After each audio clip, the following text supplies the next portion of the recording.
Hondarribiko udaleko areto nagusi hontara. Gaur ekainako osoko bilkura burutuko dugu. Ezohiko formatuan izan ere hileko azken ostegunetan burutu beharko litzateke ohiko udalbatza eta hala erabaki genuen astebete aurreratzea. Beraz ezohiko formatuan izango da, baina gai zerrenda jaso duzute, esan beharra daukat, bozeramaile bileran aipatu modura, lehenengo puntua erretiratu egingo dugula 2024ko kontu orokorrarena, auditoretza txosten bat atzo bertan iritsi zelako eta uztailean burutu beharko dugu berriro ere ezohiko formatuan. Eta ongi baderitzozue, gai zerrendan zegoen bigarren puntua lehenengo izango da, hirugarrena izango da bigarrena, laugarrena hirugarrena eta bosgarrena izango da laugarren puntua. Beraz, hasiera emango diogu osoko bilkura honi, arratsaldeko 6ak direnean, eta lehenengo puntuan Hondarribiko Jaizkibelgo pistak eta basobideak kontserbatzeari eta ibilgailu motordunekin erabiltzeari buruzko ordenantzaren behin betiko onarpen proposamena izango da. Garoari emango diot hitza.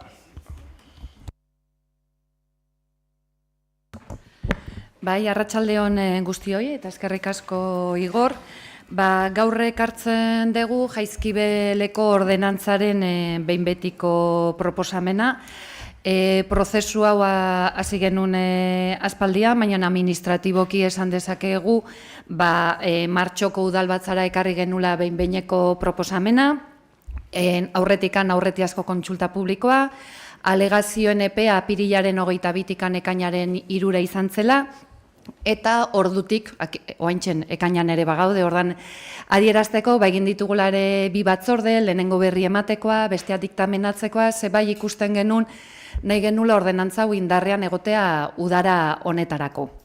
Orduan, lanketak egin ditugu, alegazio epeetan ere bilera mordoxka bat, gauzak ahalik eta azkarren bideratu alizateko. Orduan, gaur ekartzen duguna da, onarpena eta dokumentazioaren alde batetik daukagu jasotako alegazio bakoitzari egindako erantzun juridikoa, 9 alegazio jaso direlako. Gero, udal ingurumen teknikariak egindako txostena, eta txosten horreta alde batetik ingurumen teknikariak bat egiten du edo bere egiten du aholkulari juridikoek egindako txosten horrekin, eta era berean zeuden erratak eta zuzenketak ere egiten dizkio, baita ere daukagu udaltzain buruak egindako txostena eta bereziki ere ordenantza proposamen hau testu berri batekin egin zaizkion aldaketekin. Esanen bezala, alegazio fasea ekainaren 3an bukatu zen, eta alegazioak 9 izan dire. Alde batetik Gornutze auzoko kale, baina Gornutzi bilbideko auzotarrak, arrantzaleak, ehiztariak eta ekologistek egin dizkigute beraien ekarpenak. Lehen esan bezala, gehi, teknikariak egindako adibidez basobide pista bat markatuta genuen bertatik pasatzea bat zegoela, baina gorrian joan beharko zuen gure mapa honetan bertatik pasatzeko baimena behar delako. Bilerak egin dira inplikatu guztiekin, eta inplikatua dira aipatu ditudan alderdi guztiak, Aldundia bera ere bai, eta eskerrak eman nahi diegu, eta eman nahi diet, parte hartu duten guztiei, zere puntu bat egonda eman komunean naizta bakoitza bere ikuspegia izan, eta denak argi zaukaten daukagu Jaizkibel zaindu behar dugula. Eta naizta bakoitzak ikusi, azken finan ordenazio batek, araudi batek, beraien egunerokoan edo ohiturazko jarrera batzutan eragina edukiko zutela, argi zaukaten orden bat behar dula Jaizkibele zaintzea, ezin dula orain dagoen bezala araudirik gabe egon. Eta ordan, alderdi horretatikan ere, behin eta berriz ere, gukari adierazi dugu, lehenengo fase bat dela, Jaizkibel zaintzak behar ditula askoze lanketa gehiago, eta ordenantza hau, baso eta bide pistetatik eta ibilgailuei egiten dien referentzia, lehenengo fase bat dela, gobernu talde honetatik, Jaizkibelen zaintzan daukagun konpromesuaren adierazle. Ordun, egindako alegazio horietatikan batzuk osorik onartu dira, beste batzuk partzialki, eta beste batzuk ez dira onartu, ez agian, ez zelako erantzuna, baizik eta agian, esparrutik kanpo zegoelako batzuk eskatu digutena da, aktibitateetan mugatzea, eta guk Jaizkibelen zer egin daiteken udala bezala ezin dugu mugatu hori aldundiak egiten dulako, edo ez dugu onartu errepikakorra zelako, edo dagoneko beste modu batera ere txertatua zegolako, ispiritua ere hor jasotzen zelako. Ordun, aipatu nahi dudana da ere, alegazio bakoitzari erantzuterakoan ere esan dela zehazki, artikulatuan zer den aldatu dena. Ez da bakarrik erantzun, baizik eta eginda lanketa hori esateko artikuloko puntu honetan, hau da aldaketa dena eta nola gelditzen den. Orduan, orain aipatuko dudan sarrera hau ondoren, da ze aldaketak egin dizkiogun martxoko udalbatzan aurkeztutako behin-behineko proposamen horri.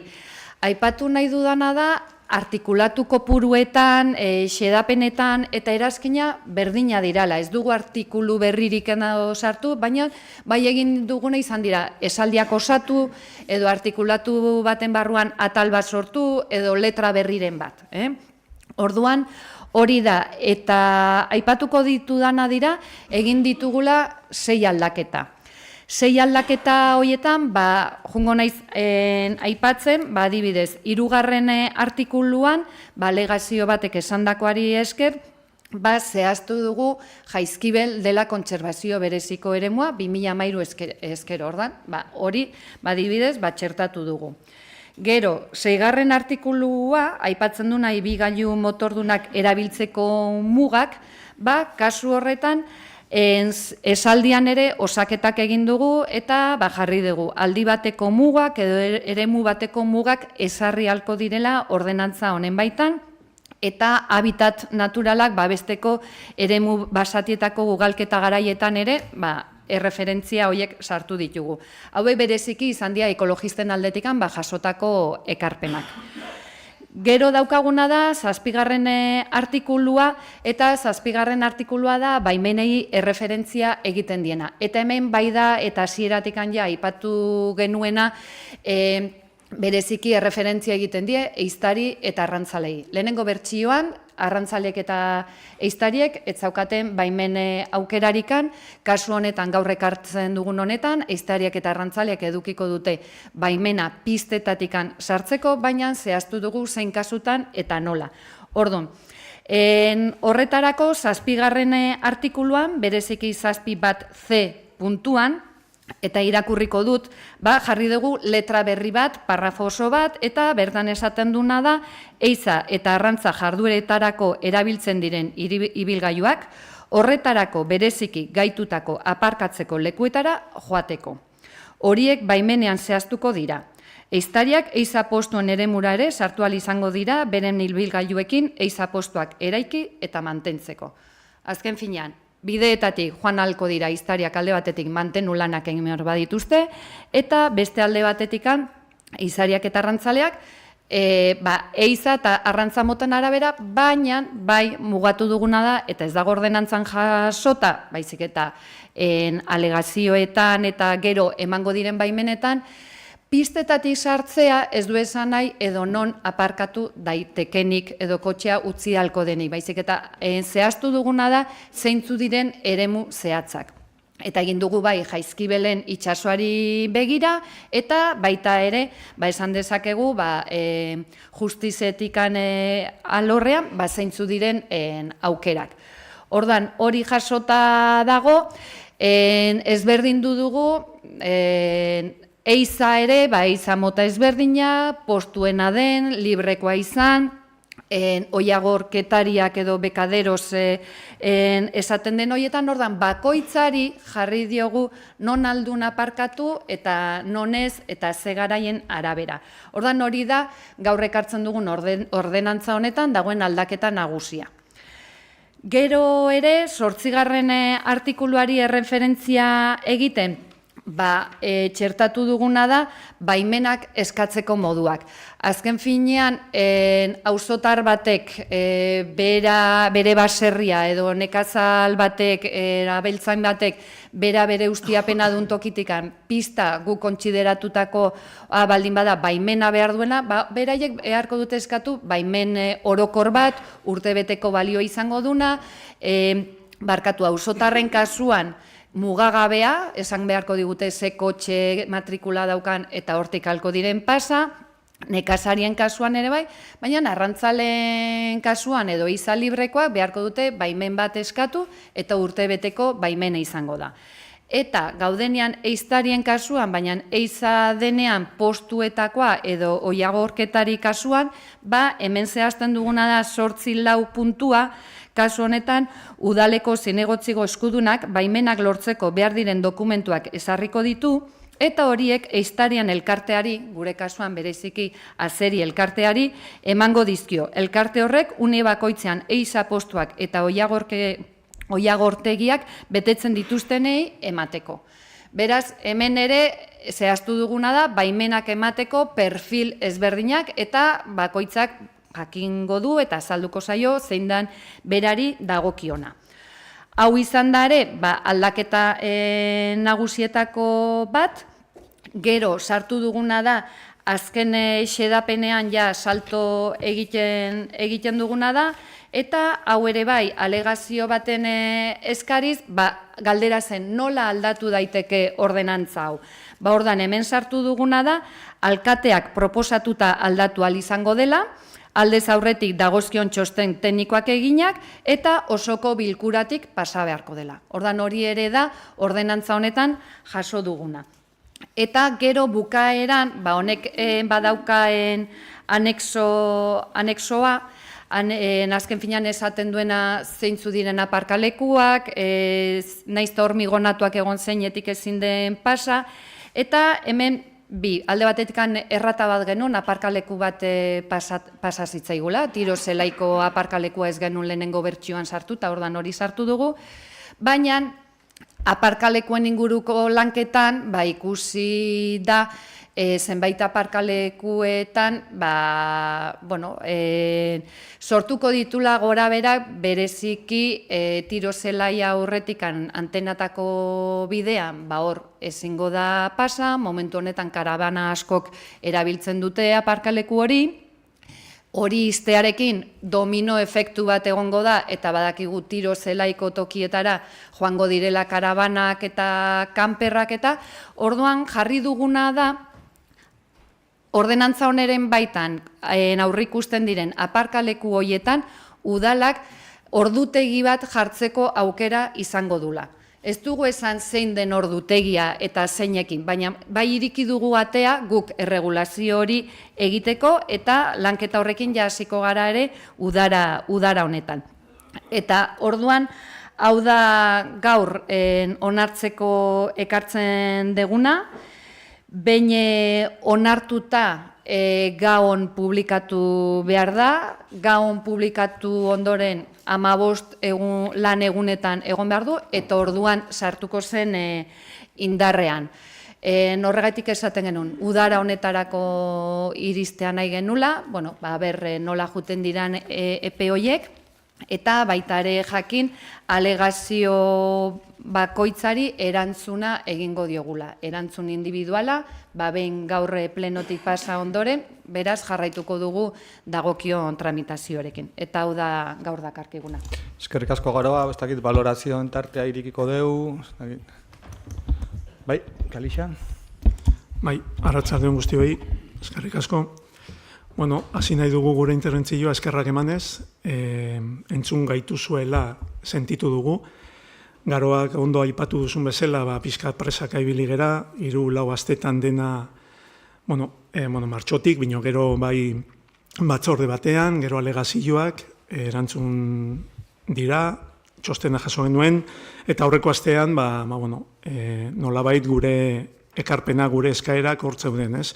Egia da akta ez dugula jaso, binon bai alegazion txostenan, behatzi artikuluan okerrez banaiz, esaten dela, guk eskatzen genuen, orain aukera egongo dela, Paradorsarrean, Txurtxipin eta Guadalupeko eremuan autokarabanak aparkatzeko, eta gure aldetikan, gure eskaera izan zen, konpromiso hartzea urtebeteko epe horretan, jasoko genuen edo denon artean, eta hemendikan gure prestutasuna elkarrekin lantzeko beharrezkoa bada, Guadalupeko eremu horretan, parkin horretan, egoteko autokarabanentzat eremu bat. Argindarrarekin, urtomarekin, eta nolabait kontrolatuta, ez?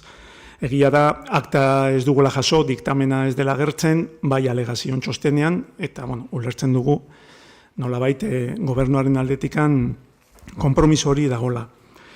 Gure ustez ez dago dena itxita, aipatu duzun bezala garoak, itxein genuen aurreko ostegunean ordutegien inguruan, seinalitika falta dela, gu kontraste egin dugu aurreko astetikan, eta zuk aipatutako bai ehiztariak zein arrantzaleak, ez dakit, ikusten dugu beharrezkoa dela elkarrizketak sortzea beraiekin, berriro, auta gero, sensibilizazio, ez dakit, kanpaina ez dute esango bino, bai elkarrizketak beraiekin, ohitura aldaketak daudenean, beti kostatzen zaigulako,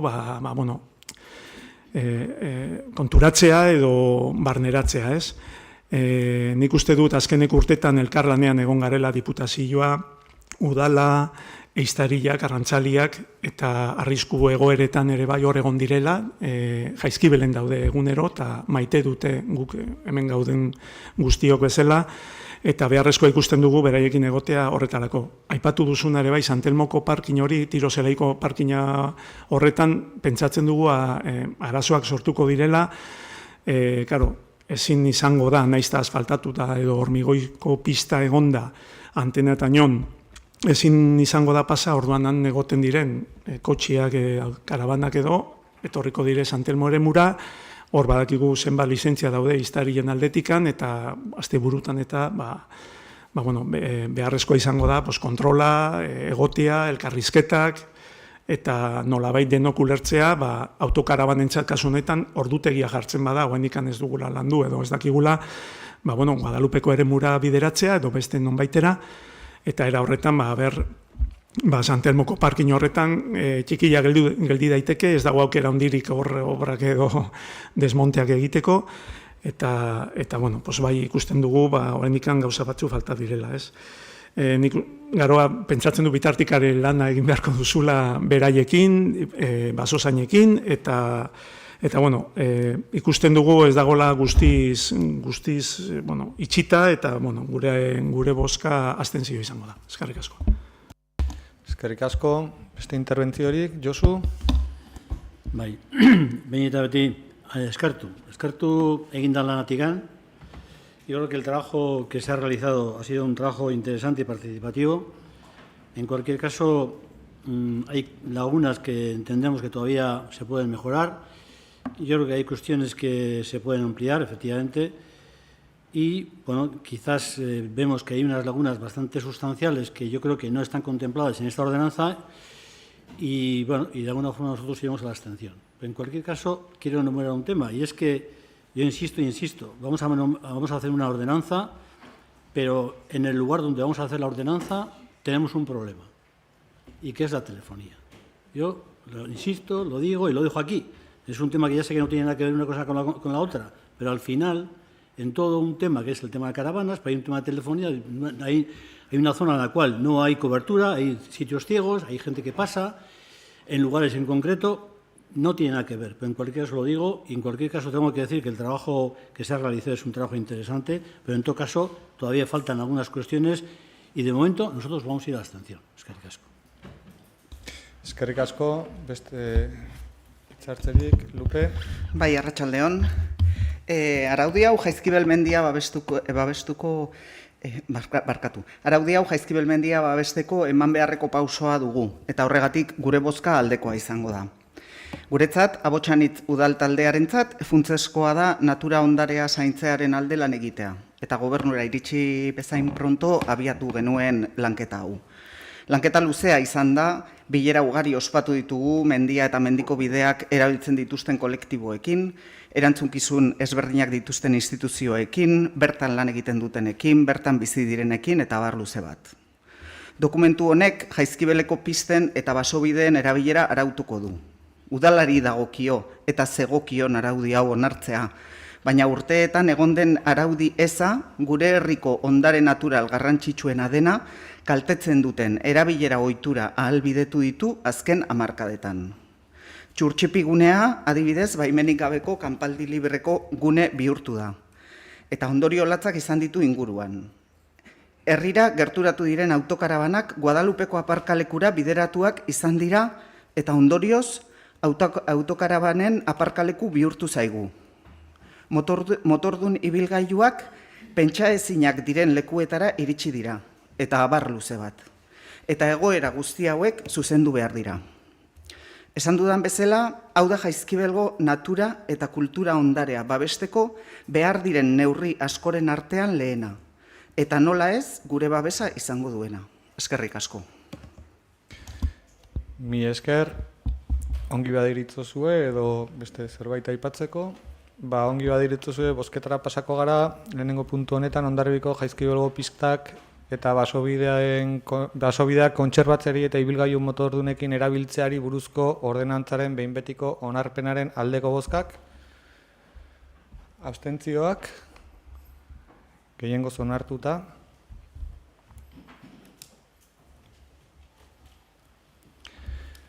Jasota? Pasako gara beraz bigarren puntura, Hondarribiko hiri antolamendurako plan orokorrari behin-behineko onespena emateko proposamena. Hemen aipatu nahi nuke, adostu genuela atzo izandako bozeramaile batzordean puntu honetan nola jarduko genuken, eta lehenengo interbentzio bat egingo da dokumentuaren aurkezpena egiteko udal gobernuaren aldetik, eta gero udal talde bakoitzak dituen ordezkari kopuruen arabera txikienetik handienenako hitzartzeak egingo dira, 25 minutuz udal talde bakoitzak, eta erreplikarako bigarren tarte bat irikiko dugu 10 minutukoa, beraz luzetxo joango da, baina pazientziakin hartu, gaiak badulako interes eta garrantzi handia. Estitxuri emango diotitza dokumentuaren aurkezpena egiteko, mesedez, Estitxu. Eskerrik asko Igor, arratsaldeon guztioi. Hemen gaude. Agintaldiaren Ekuadorra betetzen den egun honetan, APOaren behin-behineko dokumentuaren onarpena dakargu udalbatzara. Gaur onartzen bada, azken fasean sartuko da, eta urte beteren barruan indarrean izan dezakegu tresna bat izango da, Hondarribiko herriak hainbeste behar duen tresna hain zuzen. Beraz, gaur, bi urteren hauetan egin dugun lan hori esplikatzera gatoz. Gogoratuko duzu, 2023ko maiatzean eman zitzaiola, hasierako onarpena dokumentuari, orduan gobernuaren aldeko bozkekin soilik, eta bai, oso kritikoak izan ginen, eta kontra bozkatu genuen, baina ez hori bakarrik lana ere egin genuen, eta boto partikularrak aurkeztu genituen. Zer da boto partikular bat? Orduan udal gobernuak aurkezten zuen dokumentuari proposamen zehatzak egiten genizkion, baina ez ginen bakarrak izan. Oposizioan zeuden talde guztiek egin zituzten boto partikularrak eta oposizioko taldeak elkar babestu genion. Honela, esan dudan bezala, boto partikularra sartu genion bai helburu eta irizpideen dokumentuari eta baita hasierako dokumentuari ere bai. 2022ko abuztuaren 24an irizpide eta helburuak eztabaidatu ziren, eta aktak begiratzen, hantxe aurkitzen dugu bertan esaten genuena, eta holaxe esaten genuen. Helburu eta irizpideak jasotzen dituen filosofia onargarritzat jotzen dugu, eta horrela aditzera eman dizuegu. Kezkagarria iruditzen zitzaigun orduan, eremuak jorratzeko garaian nabarmen desberdintzen zela etxebizitza pribatua egiten ziren eremu horiek ia guztiak xeatuta zihoaztela planean eta aldiz babestutako etxebizitzak hartzen zituzten eremuak plan partzialera bideratzen zirela. Eta orduan esaten genuen horrek ez zuela helburu eta irizpideen ispiritu horrekin bat egiten. Orduan adierazi genuen ere, sektore bakoitzean behar adina babes publikoko etxe bizitzari eutsi behar zitzaiola, eta horregatik proposatzen genuen esaldi bat kentzea. Esaldi hori hauxe zen. Ez da baztertzen estandarra osotara betetzea. Eta lehentasuna ematea etxe bizitza libre gehiago egiteari, urbanizazio kosturik handienak dituzten zonetan, edo higiezin balio handiagoak dituzten lorzoruen gaineko garapenetan. Orduan uste genuen esaldi hori akats bat zela eta gaur egun espiritu horrekin lan egin dugu ere. Beraz, aurkeztutako boto partikular haiekin koherentziaz lan egin dugu eta berriro esaten genuen bezala irizpide eta helburuen filosofiarekin bat egiten duen lanketa bat aurkezten dugu gaur. Esaten nuen bezala, 2023ko maiatzean onartu zen hasieraz dokumentua. Eta legeak eskatzen duen bezala, alde batetik, dokumentua, Hondarribiko lurralde antolamenduan eskumena duten administrazio eta sektorialetara bidali zen informatuz esaten, eta bestetik jendaurreko epea eta alegazioak egiteko aldia ireki zen. Garai berberean gobernu aldaketa bat egon zen, eta ikusirik babes maila txikia zuela alderdi politikoen aldetik, aurreikusten zen parte hartze prozesua zabaldu eta sakonagoa egitea erabaki genuen. Honela, 2023ko abuztuaren 9an alkate dekretu bidez, erabaki zen hasiera batean aurreikusten zen alegazioen epea hilabete gehiago luzatzea eta urriaren 29 arte luzatzea. Jendaurreko informazioko aldiaren hasieratik planaren dokumentua udal webgunean egondu zen, herritarrek ikus zezaten, eta era berean itsasetxeko atzeko aldean arreta eta laguntza zerbitzua zuen erakusketa ireki zen. Abuztuaren 24an eta 31an herritarrek parte hartzeko saioak egin ziren. 2 helburu zituzten saio hauek. Alde batetik, herritarrei onarpeneko dokumentuaren edukia azaltzea eta bestetik, nolabait saio horiek erabiltzea kontraste modura eta eztabaida sustatzea. Saioetan guztira 163 pertsonek parte hartu zuten. Legez ezarritako epea amaituta 145 alegazio jaso ziren eta epeskanpo 19, eta guzti hauei 2025ko martxoan eman zaie erantzuna, aurkeztutako alegazio guztiei, baita epeskanpokoi ere. Oraingoan, elegitea jarri duen pertsona edo elkarte bakoitzari bidali zaio bere alegazioaren erantzuna, bai korreo ordinarioz edo baita elektronikoki ere. Alegazioen erantzunen txostena behin-behineko dokumentuan integratu da, eta gainera webgunean dago ikusgai nahi duenak begiratu ahal izateko. Beraz, urte eta 5 hilabete, 17 hilabete, igaro dira alegazioen epea itxi eta hauek erantzun bitartean. Kontutan izan behar dugu, alegazioak erantzuteak dokumentuaren aldaketak ekartzen dituela. Izan ere, alegazioak estimatzen baldin badira, erredakzioan aldaketak ekarriko dira eta planoetan ere aldaketak egongo dira. Baina ez hori bakarrik, hilabete horietan, alegazioak aztertzeaz gain eta erabakiak modu zuhurtziaz. Hartzeko asmoarekin oso erabaki horrak izan diren beste parte hartze saio batzuk ere egin ditugu. 2024ko urtarrilaren 9, 11 eta 18an zuzkidura jarduketak azaltzeko 3 saio egin genitun, dei espezifikoa egin zitzaien jarduketa eremu horietako jabekideei. Urtarrilaren 23-30 eta otsailaren 1 eta 6an, herritarrek parte hartzeko tailerrak egin ziren auzobihotzak ekimenak azaltzeko. Eta gainera, bitarte honetan, bildu gara Etxanikeneako eremuko jabekideekin, Karmeldarrakekoekin, Kubokoekin, Eskapatxulokoekin, Montaineneakoekin, Arkoiakoekin, Basakokoekin, Gaintzurizketa eremukoekin, Mendelu auzokoekin, azterketa hidraulikoa eta opengela dela eta bildu ginen behin baino gehiagotan, merkataritza eragileekin, dendartean eta muitz elkarteekin, hainbat zuzkidura jarduketako partikularrekin, plangintza aholku batzordeare ospatu dugu, eta deigarria egin zaigu, kasu askotan, esan zaigula lehenengo aldia zela udala beraiekin biltzen zela. Batez ere deigarria egin zitzaigun, zuzkidura jarduketetan edo jarduketetako bileretan, ikusi genuenean jendeak ulertu zuela, zergatik 2017an Ibian jaso zuten igoera bat, eta 2019an bueltatu ziren 2016ko presioa ordaintzera. Alderdi politikoekin ere saio monografikoak egin ditugu. Udaran zehar izan dira, EAJ-rekin adibidez, irailaren 13an, PSOE-rekin irailaren 18an. Eta otsailetik aurrera sarritan egin ditugu batzordeak eta udalbatzak gaiari buruz hitz egiten ibiltzeko. Gaur onartzen den dokumentua eta parte hartze honekin pixkat bukatzeko, eta dokumentua onartzen bada, noski, diktaminean aditzera ematen den bezala, dokumentua jendaurrean jarriko dugu 20 egunez, naiz eta legeak ez digun hortara behartzen. Bueno, adierazi nahiko nuke parte hartze saio guzti hauetan bi galdera eduki ditugula iparrorratz. Lehenengo galdera da, norentzako ari gara tresna hau egiten, eta bigarrena da, zer aportatzen dio eztabaidagai edo bilera horretan mahai gainean zegoen gai horrek hondarribiak dituen erronkei. Eta ipar horrekin egin ditugu bilera guztiak. Bueno, erabakiak hartzen hasi ginen. Lehenengoa eta oso klabea izan zen hasierako onarpenetik aurrera egitea. Zergatik? Bueno, sobera jakina da, hainbatetan azaldu dugu, azken aldian sarritan aipatu dugulako etxe bizitzan larrialdi baten aurrean gaudelako.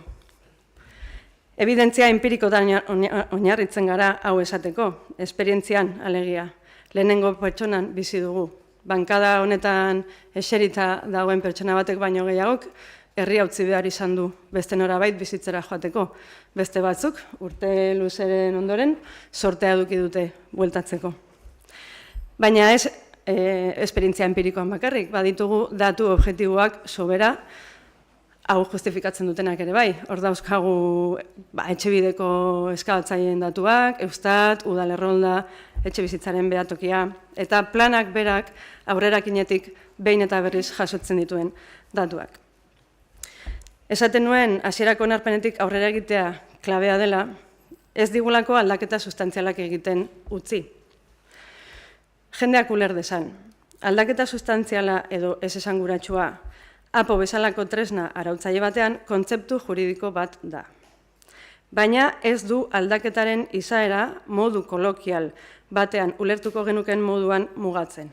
Hau da, aldaketa sakona izan daiteke, juridikoki sustantziala izan gabe.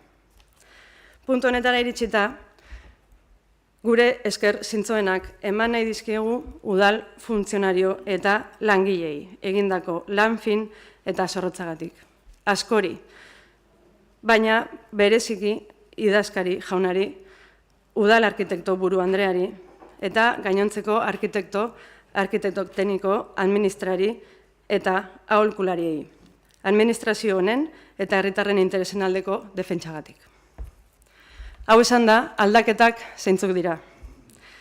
Bueno, 3 arlotan egin dira aldaketa nagusiak. Alde batetik, esan bezala, sektorial horiek informatu dute, eta haiek proposatutako aldaketak nahitan nahiez sartu behar ditugu. Hauek izan dira, batez ere, trenbideen ingurukoak, portu ingurukoak, kostasek ere eskatu izkigu planoak aldatzeko, natura ondarea eta hemen bai nabardura bat egin nahiko nuke, izan ere elbiztietako eremurako aldaketa nabarmena egitea eskatu zaigu, Eusko Jaurlaritzako ingurumen sailetik.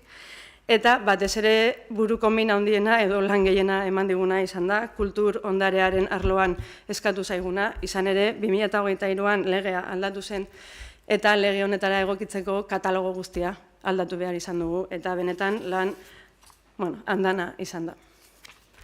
Gero, aldaketa orokorrak datoz, hauek alegazioetatik eratorritakoak eta segurazki zentzu politikoagoa dutenak. Lehenengoa, aipatuko genuke, auzo bihotzak, gure logoan bihurtu da, bihotza jarri diogu planari.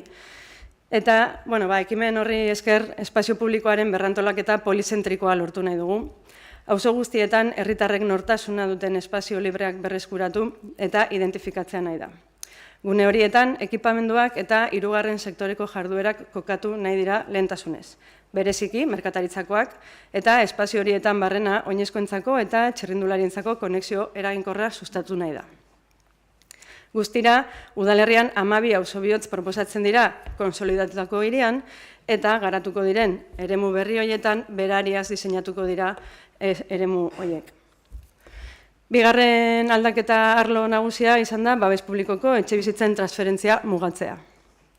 Hasierako onarpen dokumentuak 2017ko planak bezala eremu batzuk 100% etxebizitza librea egiteko aurreikusten zuten eta beste eremu batzuk aldiz 100% babestutakoak planteatzen zituen. Hasieran aipatu dut nola ja 2022an kritiko agertzen ginen mekanismo honekin.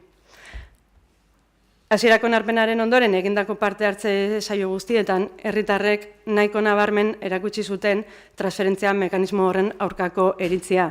Zergatik beldurra adierazten zuten. Zerren beldurra?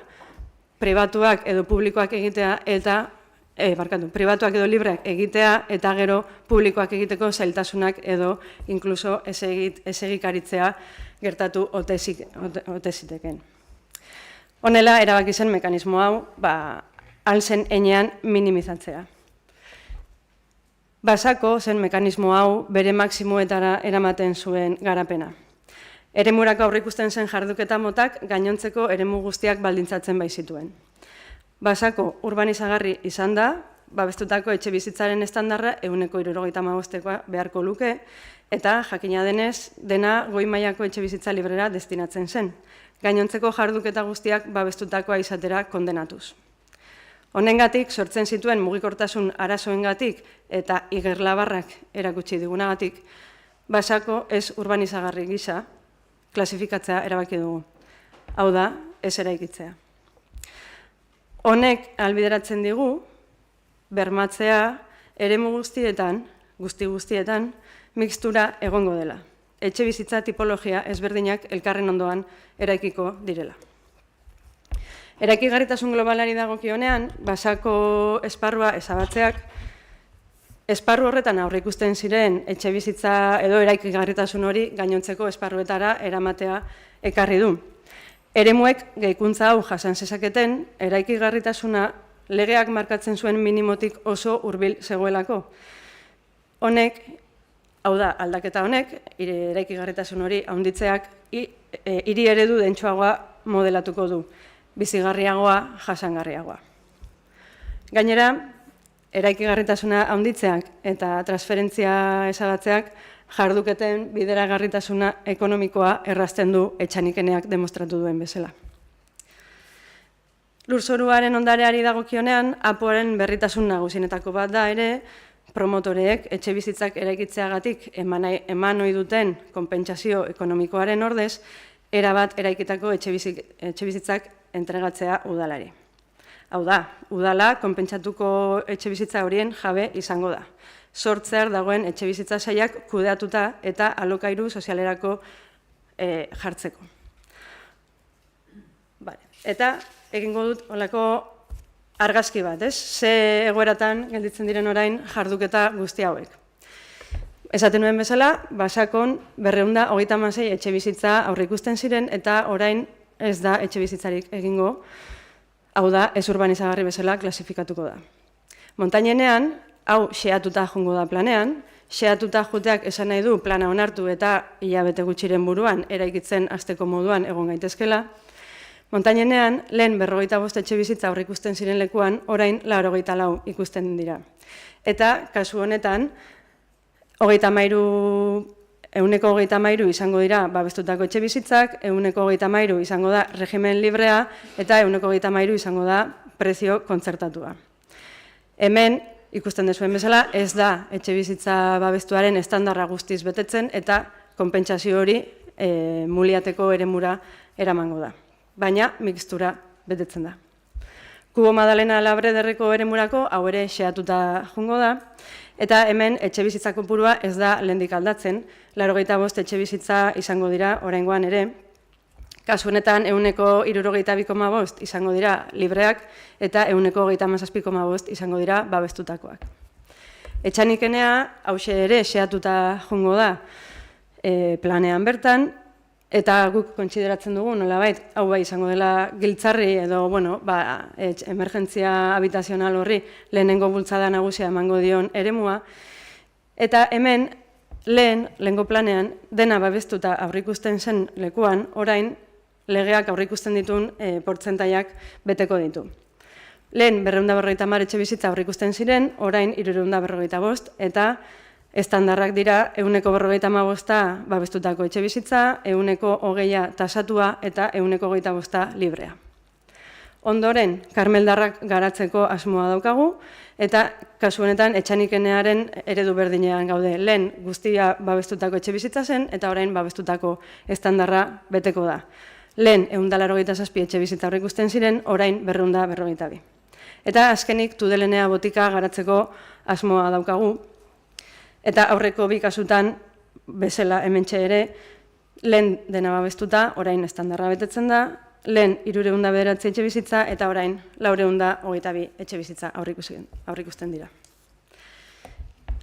Aktibitate ekonomikoi dagokionez, Zubietako eremuan, behin-behineko dokumentuaren fitxari gehitu diogu lehenengo sektorearekin lotutako berrikuntzarako aktibitateak garatu ahal izatea. Hau, Foru Aldundiko oreka berdearekin eta parke teknologikoarekin adostutako aldaketa bat izan da. Iruditzen zaigu, eremua lehenengo sektorearekin lotzea, eremuarekiko begirune handiagoko definizio bat dela, eta gainera etorkizuneko beharrei erantzuteko garrantzia hartuko duen aktibitatei lekua ematen die. Zaldunbordaren kasuan, 2017ko APOK 38.000 metro karratuko makro-outlet bat aurrikusten zuen. 2025ean, Zaldunborda gainako eremua jarduera ekonomikoetara bideratzea proposatzen da. Alegia, jarduera industriala da, preseski, sektorearen erabilera berezkoa. Gainera, saltoki handien lurralde antolamenduari buruzko ekainaren 27ko 10/2019 legearen ezarritakoaren arabera, 40.000 karratu horietatik gehienez, 15.000 metro karratu bideratu daitezke merkataritza aktivitatera. Horretarako, plangintza berezi bat idatziz, udalak idatziko duena, eta onartzen baldin bada, plenotik pasa behar baita. Gainera, 15.000 metro karratu horiek ez lirateke sekula makro-outletera bideratuak izango, legeak ezartzen duelako Zaldunborda gainako ezaugarriak dituzten sektoreetan, saltoki singularrak bakarrik ezarri daitezkela. Zer dira hauek? Altzairu eta dekorazio saltokiak, ibilgailu kontzesionarioak, brikolajerako saltokiak. Mugikortasunari dagokionean, Bidasoako mugikortasun mailak, mai honetan Foru Aldundia, Irungo udala eta Hondarribiko udala daude, eskualdeko mugikortasun plan integralaren zirriborroa egin du. Plan horrek, inguru horretako Foru Aldundiaren titulartasuneko errepidetako jarduketa nagusiak jasotzen ditu eta 5 urtera gauzatu daitezkela aurreikus daiteke. Aurkeztutako proposamenean, 2 biribilgune eraikitzea barne hartzen du, bat N628an eta bestea Gipuzkoa 636 errepidean. Azkenik, eta hau bai udal eskumenekoa, Txandakako aparkaleku bat eta 6 plaza esparruan bizi direnentzako aparkaleku bat aurreikusten da. Arkeologia zundaketa berriek harresiaren kontraeskarpa zehazki non dauden egiaztatu dute eta horrek ez du aparkalekua eraikitzea eragozten. Honekin, Donostia kalean aurreikusten zen aparkalekua baztertzea ahalmendu du, izan ere, inpaktu gutxiagokoa dela iruditzen zaigu. Hirugarren arloan egin diren aldaketak araudiari dagozkionak dira, ez ditut denak aipatuko erotuko zarete bestela, baina gehien herritarrei gehien interesatzen zaien horiek bai aipatuko ditut. Adibidez, etxe bizitzen bataz besteko tamainari dagokionez, eraikuntza berriko jarduketetan, birgaitzeetan edo azpibanaketetan, Hondarribian askotan ematen direla, aplikatu beharreko bataz besteko tamaina txikitu dugu eta honela familia eredu berriei hobeto egokitzea uzten digu. Erabilera turistikoko etxe bizitzei dagokionez, halakoetan lehen solairuan edo beheko solairuan jartzea baimenduko da, etxe bizitzetarako sarbide berarekin, beti ere eraikinaren beheko solairuan etxe bizitza erabilerarik ez baldin badago. Eraikinaren egitura zurezkoa ez baldin bada, hau da egurrezkoa, eta igogailua baldin badauka. Aldaketa horren bidez, oreka ezarri nahi dugu bizilagunen asmoen eta enpresen garapen ekonomikoaren artean.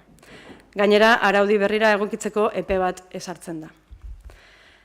Bukatzen joateko, eta hau ere, alegazioetan eskatzen zitzaigulako, aurretan erabeentzako eta adineko pertsonentzako proposamenak integratzean esfortzu bat ere egin dugu.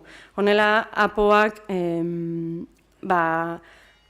Otsailaren 15ko 2/24 legean, hau da, aurretan erabeenaren ingurukoan, bertan xehatutakoak kontutan hartzen ditu, eta baita ere, adinekoekin lagunkoiak diren hirien ereduarekin, eta adinekoekiko euskal estrategiaren 4. ardatzarekin.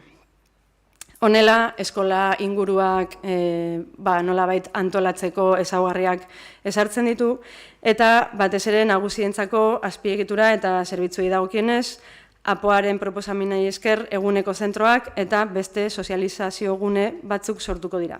Etxe bizitzako kolaboratiboak edo adinekoentzako erabilera lagapenean daudenak. Eta gero, nola ez, hasieran aipatu dudan auzobihotzak modu oso zuzenean txertatzen da estrategia hauekin, izan ere nolabait auzobihotzen helburua da zaintza eremu amableak sortzea, harreman intergenerazional horiek sustatzea, eta esaten genuen bezala hasieratikan auzo bizigarriagoak egitea. Bukatzeko, orain bai, esan nahiko genuke prozesu honetan ere momentu eta testigantza triste eta gogorrak ere bizitu izan ditugula. Udal honek urteetan bultzatu duen hirigintza ereduak ondorio nabarmenak izan ditu. 60. hamarkadan hasitako transformazioak aurrera egin ahal izateko, lehenengo sektoretik bizi ziren pertsonei, baliabide juridikorik ez zuten herritarrei lurra modu traketxean kendu zitzaien. Beranduago, estilo elitistago batek, belaunaldi gazteagoak kanporatu gaitu, eta herri nortasunean galera nabarmena pairatu dugu. Por cierto, herri nortasunaren inguruko kezka ere, parte hartze guztietan oso modu nabarmenean ageri den kezka bat da. Konstiente izan da, egindako kalte guztia konponezina dela, gure maitasun guztiarekin lan egin dugu, erreparazio xume baten bila. Aldaketa hauekin, gizarte eredu bidezko, orekatu eta integratzaile baten aldeko apustua egiten dugu. Non, auzo guztiek aukera eta azpiegitura berberak izango dituzten eta herritarrak erdigunean jartzen dituen. Eskerrik asko. Eskerrik asko zuri Estitxu. Orain pasako gara udal taldeen valorazioak jasotzera. Ordezkari gutxien dituenetik gehien dituenera izango dela aipatu den lehen, beraz, Garoa, zuk hartuko duzu EH Bilduren izenean? Hitza, zuria da hitza. Bai, arratsaldeon eta eskerrik asko. EH Bildutik orain 2 urte zinegotzi ardurak hartu genituenean adierazi genuen aldaketa gauzagarri egingo genuela. Eta beste balore eta oinarri batzuetan oinarritzen zen Hondarribiaren alde lan egingo genula. Guk amesten eta sinisten dugun Hondarribiak 5 ezaugarri ditulako. Euskalduna, jasangarria, berdinzalea, bizia eta bertan bizitzekoa eta 21. mendeko udalarekin. Gaur, udalbatza honetan bozkatu behar dugun hiri antolamenduko plan orokorraren behin-behineko proposamen hau aurkeztu genezaken onena dela uste dugu. Aurreko udal gobernuak hartu zituen erabaki okerrak eta hauek ekarritako obligazio batzuk gure gain hartu behar izan ditugu bai.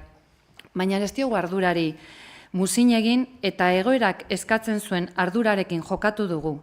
Eta naiz eta ez izan nahiko genuken apo hori, zegoen oinarritik abiatuta onartu dezakegun hoberena da. Argi dugu, legealdi honetan beste eredu bateko Hondarribiaren aldeko oinarriak jarri behar ditugula. Aukera hau baliatu behar dugula. Hondarribiaren benetako beharrei erantzungo dien plan orokorra behin betikoz onartua izateko. 2 urte hauetan, plan orokorrari egintzaizkion aldaketei esker, legealdi honetan 2040 urte bitarteko Hondarribiari gobernuak balore aurrerakoiak finkatu dizkio. Hondarribiarron ongizatea erdigunean jarriz. Hau dela eta lehenengo hitzak eskerrak emateko baliatu nahi ditugu. Hirigintza plana gaur udalbatzara honetara ekarri ahal izateko bidea lan egin duten guztiei. Bidea malkartsua izan da, trabez betetakoa. Hasiera batean, bestelako interes batzuk zituzten enpresa, promotore, jabekidekin Hondarribiarren aldeko tratuak itxi behar izan direlako. Jende askok eman du bere hoberena gaur onartuko dugun hirigintza plana den bezala izateko, baina bereziki pertsona batzuk aipatu nahiko nituzke, udal mailan. Ez ditu, egindako lanarengatik, Lorea Zangitu udal arkitektoa eta hirigintza saileko langile guztiak, Gorka Urgoiti, gure idazkaria, eta norabidez aldatzeko laguntza eskaini diguzun Olatz Merkader baita ere. Eskerrik asko, benetan, lan honetan egindako pertsona guztiei, eta era berean EH Bildutik ere aholkularitza lanetan ibili diren pertsona guztiei. Eskerrak emanda EH Bildutik gure irakurketa ere egin nahi dugu gaur, behin-behineko hirigintza plan orokorroni. Hirigintza plan orokorraren oinarria izan dugun bezala, herri eredua da. Herri eredu definigarriak diren bi arlo esanguratsuak dira. Ez dituk arlo ezberdinak aipatu ditu, baina nik nire hitzartzean bereziki zentratuko naiz etxe bizitza eta jarduera ekonomikoetan.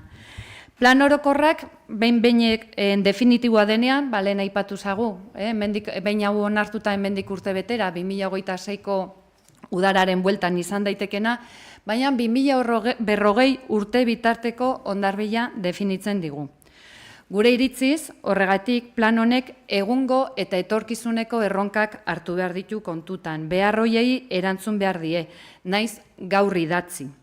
Etorkizuneko behar horiek hartu behar ditugu kontutan, eta kontutan hartzerakoan daukagu etxe bizitza larrialdia, daukagu larrialdi klimatikoa, klima beroaldia, uholdeak, elikadura falta, energia gabeziak, gizartearen zahartzea, guzti horiek ere hartu behar dira kontutan, eta kontutan hartu ditugu. Oraina eta ez hain urrun ez dagoen etorkizun hori kontutan hartu behartzen, eta hala egin dugu. Plan honetan, etxe bizitza politikan hartu den norabidearekin ados gaude. Herritarrak segregatzen dituen plan bat ezin delako inoiz ona izan herri batentzat. Are gutxiago bertako herritarrak kanporatzen direnean. Beraz, Basakoko proiektua apotik desagertzea oso berri ona da. Eta ondorioz bestelako eremutan herri trinkoago bat sortzea ere notizia ona da. Era berean, eremu berean etxe bizitza pribatuak eta publikoak eraikitzea elkarrekin herritarrak egotea benetan herriaren alde lan egitea da. Etxe bizitza publikoen entrega pribatuekin batera izatea hori ere positiboa da. Gainera, babestutako etxe bizitza horiek ere udalaren jabetzakoak izatea albideratu da plan orokor honetan, eta beraz udalak etxe bizitza parke publiko bat izango du, kudeatu beharko duena. Beraz, apoak ere lanpostu publikoak sortuko ditu, azken finean udala indartu egin beharko dugulako. Gainera, ondorengo ideiare azpimarratu nahiko genuke, egindaen lanaren kalitate eta trinkotasunaren seinale. Etxe bizitzaleak legeak espazio batean bete behar diren etxe bizitze moten portzentaia zehazten du, ez dituk azaldu ditun bezala. Hau da, baina baita ere, egin den lanketak azken finean aurretik dagoeneko eskubideak bereganatu zituzten espazioetan ere lanketa eginda. Esan nahi dudana da, azken finean errexena izan ziteken, etxe bizitza legean espiritua jarraituko dugu gaurtik aurrera. Atzean eskubideak bereganatu dituzten hoiekin, ez daukagu beste remediorik. Izan ziteken jarrera bat, baina ez da jarrera bat izan. Hor lanketa eginda, negoziaketa handia eginda, Montañenea eta Kuboaren kasuan, Kubo Madalena eta Labreder, gune horietan ere etxe bizitza publikoak eraikitzeko. Eta horreri deitzen zaio irmotasun politikoa. Hondarribiarrek etxe bizitza babestuak lortzeko erabatekoa izateko. Beraz, argi dagona da, udala bere herritarren alde tinko jarri ezkero, herritarren aldeko onurak lortzea badagoela eta merkatuan eragitea badagoela. Ez dugula dena kapitalismoaren esku utzi beharrik. Udalak badaukala zer egin eta hori izan da honen adierazle. Hori gure herrian berria da, Herritar guztia maila berean jartzea, hau da, politika ezkertiarrak aurrera armatea aldaketa handia da gure herrian. Beraz, egia da bai, apoari ezin dizkiogula juridikoki kontsideratzen diren aldaketa sustantzial horiek egin, baina bai egin dizkiogula aldaketa garrantzitsuak politika egiteko moduan aldaketa nabariak, herritarren beharrak erdigunean jarri ditugulako. Etxe bizitzari dagokionez ere, aipatu nahiko genuke, EH Bildu izan zela aurreko legealdian Tudelenea eta Botikako etxe bizitza planaren aurka azaldu zen alderdi bakarra. Eta plan honetan, lehenengo garapen eremu izatetik hirugarren fase batera pasa izanaren garrantziare azpimarratu nahiko genuke. Herri ereduak definitzerakoan hitz egiten da gure auzoak oinez edo txerrindulaz konektatu behar ditugula 5 minutuko herriaz, 10 minutukoa, 15tekoaz, etxe bizitza sozialez, lehen eta bigarren mailako herritarrez, baina gure ustez herriak definitzerakoan mugikortasuna, zaintza, ekonomia, alderdi guztioiek ere kontutan hartu behar dira, baina badago beste bat ere, eta dira gure agroaldeak, gure baratzak, azken finean, nondik jan halko dugun. Eta dagoeneko 2014 urtean EH Bildutik egin zen mahai inguru batean iritikatek adituek aipatzen ziguten gerriko agroekologikoa behar genula gure herrian eta azken finean berdeguneak ere babestu behar genitula. 2014an agian norbaitek kontsideratu zezaken utopikoak ginela, baina 2025an geroz eta gehiago hitz egiten da horretaz, beti azken finean ezkerretikan bideak irekitzen goazelako eta mugarriak jartzen eta hor ja aipatzen zen eremu hori babestu beharra zela. Ze erronkak gero eta konplexuagoa direlako gure herrian eta gure lurraldean. Horregatik eta landar lurra mugatua denez, plan honetan etxe bizitza publikoaren alde egiten dugun apustua erabat lotuta doa gobernu planean eta aponek herri mailan albideratuko duen etxe bizitza saiaren sorrerarekin. Hondarribiko udaleko etxe bizitza saia udalak kudeatuta eta ez sozietate batek Hondarribia lantzen kasurako, ez? Sail honek gure herrian dagoen etxe bizitza mota guztien gaineko kontrola eta lanketa bere gain hartuko du. Hondarribian erronka nagusietako bat etxe bizitza delako. Etxe bizitza larrialdia, bigarren etxe bizitza kopuru handia, etxe bizitza hutsak, etxe bizitza turistikoak, logela turistikoak, etxe bizitza ez irisgarriak, promoterek eraikitako babestutako etxe bizitza, guzti horrien gain jardun beharko du etxe bizitza sail honek. Eta beraz, hornituta eta baliabide eta tresna egokiak izan beharko du. Etxe bizitzaren ikuspegi integrala. Eta gaur da, aponek ekartzen duena. Beste etxe bizitza ondoren, gure balorazioa egin nahi dugu aktibitate ekonomikoei. 2023ko hauteskunde kanpainan, EH Bildutik behin eta berriz esaten genuen, herriko aktibitate ekonomikoak gure sustraietara, gure oinarrietara ekarri behar genitula. Horregatik, bi proposamen nagusi genitun. Alde batetik, udalak antxoa eta atunaren kontserba fabrikaren bultzatzaile izateko lanketa martxan jartzea. Eta beste alde batetikan, Zubietako kampusa lehenengo sektorean oinarritutako espazioa izatea.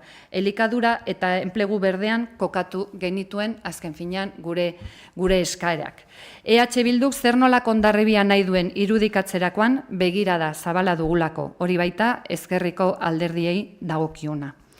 Horregaitik, posten gara Zubietako kampusaren garapenak hartu duen norabide berriarekin. Edukia eman zaiolako hamarkadetan entzun dugun kampus horri. Eta eduki horri guk egindako proposamen horrekin bat doalako. Gure herrian lana sortzearen alde gaudelako, baina honez edozerren truke. Bestalde, Zaldunborda dugu. Zaldunbordan galerazita egongo da makroauleta. Saltoki handien legeak 15.000 metro karratudetara mugatzen duelako aktibitate komertzialak. Aipatu nahiko genuke, Zaldunbordan sortu zen zalaparta horren ondorioz EH Bildu Gasteizera eman zuela lege proposamena, saltoki handien legea martxan jartzearena, lehen aipatu den 10/2009 legea. Azken finean, arazoak sortzea eta horrei erantzutea delako egin behar duguna. Aipatu nahi duguna da ere, plan orokor honetan egin den aldaketa bakoitza, sartu den hitz bakoitza, garrantzitsua dela. Eta adibidez, sartu den bezala ez, Zaldunbordan udalak bere eskubideak gauzatuko ditula, 8.000 metro karratu bereak izango ditula, plana udalak idatziko dula, merkatariekin adostuta geldituko dela, aldaketak dira, aldaketak hitz bakoitzaren esanaiarekin, eta argi dago, ez dugu aldatu Zaldunbordako metro karratuak, ez dugu aldatu Zaldunbordan zenbat lanpostu sortu daitezken, baina bai aldatu diogu zer egin daiteken, zen norabidean eta nola, eta hori guztia hitz bakoitza neurtuta jarri dugu. Beraz, apoak balioko du Hondarribia gaztetzeko, Hondarribia sozialagoa izateko, lanpostu publikoa sortzeko, lanpostu berdeak sortzeko, jasangarriagoa izateko, eta herri nortasuna, herri identitatea eta euskera ere indar berritzeko. Bukatzeko, beste ideia bat jarri nahi dugun mahai gainean. Hamarkadetan, EAJak Hondarribiarentzat diseinatutako herri ereduak eragin du hondarribiar askok, gazte askok beren bizitza proiektua inguruko herrietan egin behar izatea. Belaunaldi oso baten 131 galdu du Hondarribiak. EAJaren etxe bizitza politikak kontzienteki eta propioki kanporatu dituelako herriko gazteak herritik. Izugarria da gazte hauen galerak herriko nortasunean duen eragina. Hauen ondorengoak ere hondarbitarrak izateko zailtasunak asko direlako. Orain, bestelako oinarri soziala jarri dira hondarribiarrek etxe bizitza bat beraien herrian izan ahal izateko, eta beraz, hondarribiarrek bere bizitza proiektua Hondarribian egin ahal izateko. Hondarribiarrak Hondarribian bizi ahal izateko oinarriak jartzen ditu plan orokor honek. Baina EAJaren hamarkadetako jarrerak ez ditu bakarrik zailtasuna jarri Hondarribiarrak gure herrian bizitzeko, baizik eta hondarribiar askok ere alde egin behar izan du, beraien herrian ez zirelako seguru sentitzen. EAJak herritar talde batentzat gobernatu duelako, lehen eta bigarren mailako hondarribiarrak sortu dituelako, bai poltsiko ikuspegitik eta baita ere ideologikoki. Badakizue bai, alardeaz ari naiz. Hondarribian bizitzea itogarria izan delako askorentzat, kaiola polit bat, herritar askok ere alde egin behar izan du honengatik. Horregaitik, EH Bildutik lanean jarraituko dugu. Hondarribiarrak Hondarribian bizi ahal izateko, eta hondarbitarrak Hondarribian bizi nahi izateko. Eskerrik asko. Mi esker garoa, Alderdi Sozialistaren izenean, Josu, zure da hitza. Arratsaldeon. Se ha cumplido ya el ecuador de la legislatura y ningún acuerdo ha adoptado este ayuntamiento hasta este momento. Hoy es la primera vez que este pleno, surgido de las urnas del 2023, se va a pronunciar sobre el Plan General de Ordenación Urbana. 2 años han tenido que pasar. Las anteriores elecciones no fueron unas elecciones cualquiera en Hondarribia. Tras muchos años de gobierno del PNV, las urnas dieron un vuelco otorgando la mayoría a Botxanitz, una fuerza que se presentaba como algo nuevo, una nueva manera de hacer política para acercar las decisiones a los ciudadanos y como un caballo de batalla esencial que era el nuevo Plan General de Ordenación Urbana, herramienta esencial, vertebradora del territorio y de la ciudad. Este Plan General de Ordenación Urbana se había aprobado inicialmente en el último minuto y había que revisar de manera integral de esta manera de hacer el urbanismo, subrayando la necesidad de una planificación urbana transparente y participativa. Con un mensaje claro, no se podía continuar con el modelo urbanístico propugnado y había que dar la voz a la ciudadanía. Han pasado nada menos que 2 años y desde las elecciones y pensamos que se ha perdido el tiempo de manera incomprensible. No tiene sentido que teniendo todo tan claro como se tenía, se haya estado 2 años deshojando a Margarita antes de someter este nuevo plan a este pleno. Y nos sorprende mucho que en vez de hacer una nueva redacción del plan general con las modificaciones más significativas durante estos 2 años, que hubiera evitado ciertas incertidumbres jurídicas que está generando el procedimiento de este plan general. Este equipo de gobierno decidió en su momento tirar para adelante con el plan general anterior. En este plan general se nos presenta y hay unas modificaciones tal como refleja el informe del arquitecta y algunos ámbitos en el documento. Pero la lectura es otra, el documento es el mismo, que se ha de contentar con hacer algunos retoques. Bueno, pero que ya que estamos aquí, en el plan general aprobado inicialmente encontramos algunos numerosos aspectos a revisar e incluso pedíamos una revisión integral del modelo. Hemos presentado muchas alegaciones y propuestas y no todas han sido respuestas, pero bueno, algunas hemos conseguido. Hemos reiterado que el plan general debe girar en torno a unos ejes esenciales: incremento de la oferta de vivienda pública de alquiler, la cohesión social y el desarrollo sostenible, la rehabilitación como eje prioritario, minimizar al máximo el consumo de nuevos suelos, considerar la eficiencia energética como algo esencial para diseñar los espacios urbanos. El cambio climático es una realidad innegable. La movilidad sostenible no es discutible. El modelo territorial expansivo e injustificado no cabe en la cabeza de muchos jóvenes y la ausencia de la verdadera apuesta por la vivienda protegida y la rehabilitación nos aleja de la ciudadanía. Todos estos principios están muy bien y cualquiera los puede suscribir, pero hay que concretar en las acciones específicas. Y por eso nosotros presentamos una serie de enmiendas. Por ejemplo, la primera, Mendelu. El PS de Hondarribia ha vuelto a insistir en sus alegaciones en la situación del barrio de Mendelu. Este barrio sigue siendo 10 años después de la redacción del antiguo Plan General una zona más necesitada de la atención pública.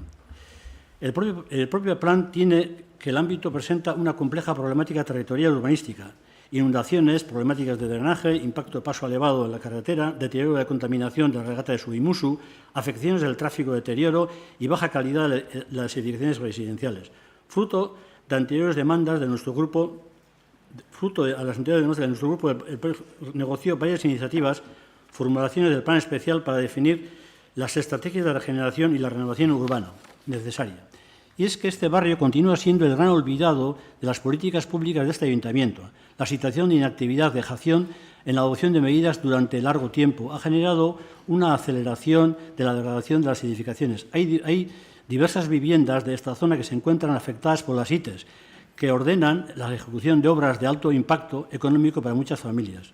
Pero el Plan General de Ordenación Urbana no contiene plazos para la ejecución de las previsiones del futuro Plan Especial. Solo marca 18 meses para la formulación del Plan Especial. Para objetivos de ejecución no hay nada, sobre todo en el tema del Plan Especial. No hay menos compromiso presupuestario o de gestión y el tiempo es inexorable. Hemos solicitado que se prevean desde el propio Plan General de Ordenación Urbana unos plazos concretos y que se reserven las inversiones y planes de ayuda pública municipales complementarias para la rehabilitación de las edificaciones. El Ayuntamiento nos da la razón, nuevamente, en cuanto al diagnóstico de la situación del barrio y sus necesidades, pero no se compromete solamente a marcar unos plazos concretos. De componerse en firme inversiones, planes y ayudas y cosas concretas, nada de nada. Se escudan en cuestiones formales. Sobre Amute, Costa, Convento Agustino, Recoletos, antiguo cuartel. El Plan General, en su versión inicial, contemplaba para el antiguo convento de los Agustinos una parcela de uso, equipamiento comunitario privado, usos diversos. Bajo este eufemismo, el Plan General encubría un nuevo uso hostelero, que vendría a sumarse a la expansión exponencial del turismo en nuestra ciudad en los últimos años. Hemos denunciado muchas veces que la turistificación excesiva como la que sufre nuestra ciudad, especialmente derivada de la vivienda, del uso turístico y del crecimiento incontrolado, transforma la ciudad, disuelve la identidad y la transforma en un parque temático. Resulta llamativo que el propio plan es consciente de las inadecuadas condiciones de acceso y de la fuerte pendiente de la parcela. Construir un hotel en el convento de los Agustinos hubiera exigido un nuevo acceso para conectar este edificio a través del convento Chiquicalea y la construcción de servicios y conexiones necesarias. En nuestras alegaciones se solicitaba que se declarase incompatible con cualquier uso dotacional privado, especialmente de uso hotelero. El informe de alegaciones ha venido a dar la razón a nuestros argumentos y expresamente declara que no cabrá uso hotelero en el convento de los Agustinos Recoletos. Nos alegramos que se elimine esta previsión del hotel en un ámbito que está alejado. Es inaccesible y que suponía, entre actuaciones especulativas, que nada hubieran aportado de interés general a la ciudad. Sobre el tema de Basaco, nuestro grupo solicitó la íntegra desclasificación de Basaco como suelo urbanizable, preservándolo de una transformación y declaración de uso no urbanizable. Solicitamos también el traslado de las 238 viviendas previstas en Pasaco a la zona de Tudelanea, Cheniquenea y Carmelitas.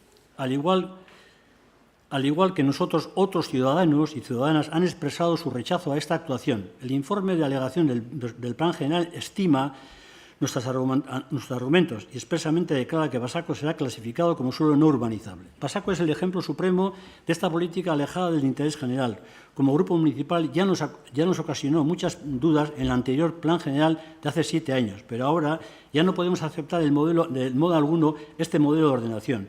Nunca entendimos semejante despropósito, ejemplo perfecto de la actuación alejada de la zona urbana, sin vivienda protegida, con impacto urbano severo, nada sostenible y desastrosa desde la expectativa de la eficiencia energética. Semejante volumen de viviendas tan alejada del casco urbano generaría un enorme movimiento de vehículos privados, totalmente contrario a la menor sensibilidad ambiental. Con semejante orografía y ordenación no hay alternativa al desplazamiento autorizado. Los más evidentes a ojos del ciudadano sería la gravísima afección desde el punto de vista ambiental paisajístico.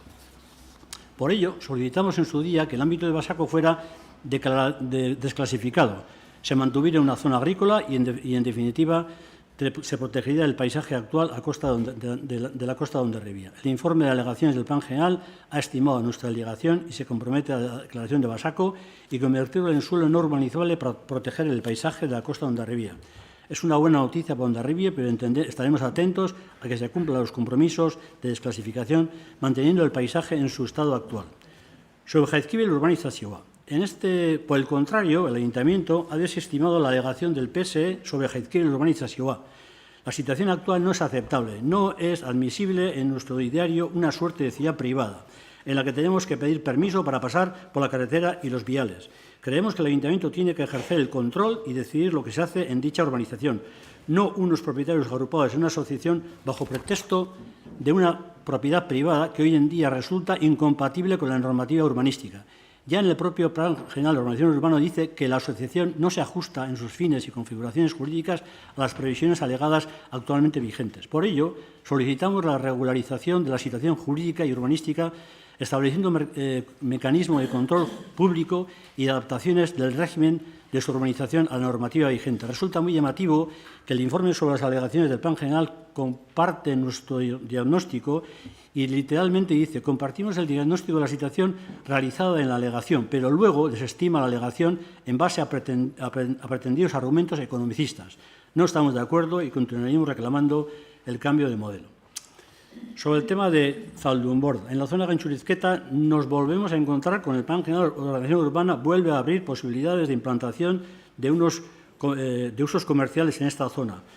Pese a lo criticado que fue desde aquel proyecto del Plan General, vuelve a proponer como uso característico en la actividad económica y expresamente autoridad en la implantación de usos comerciales.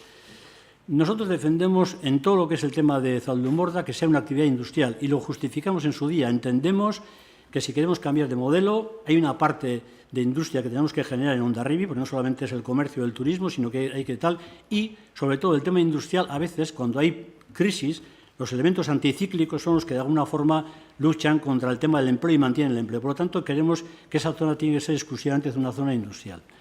Sobre la división de vivienda. La división de vivienda existente es una medida de implantación rápida y sencilla, que conlleva la rehabilitación de vivienda y contribuye muy directamente a la solución de problemas sociales.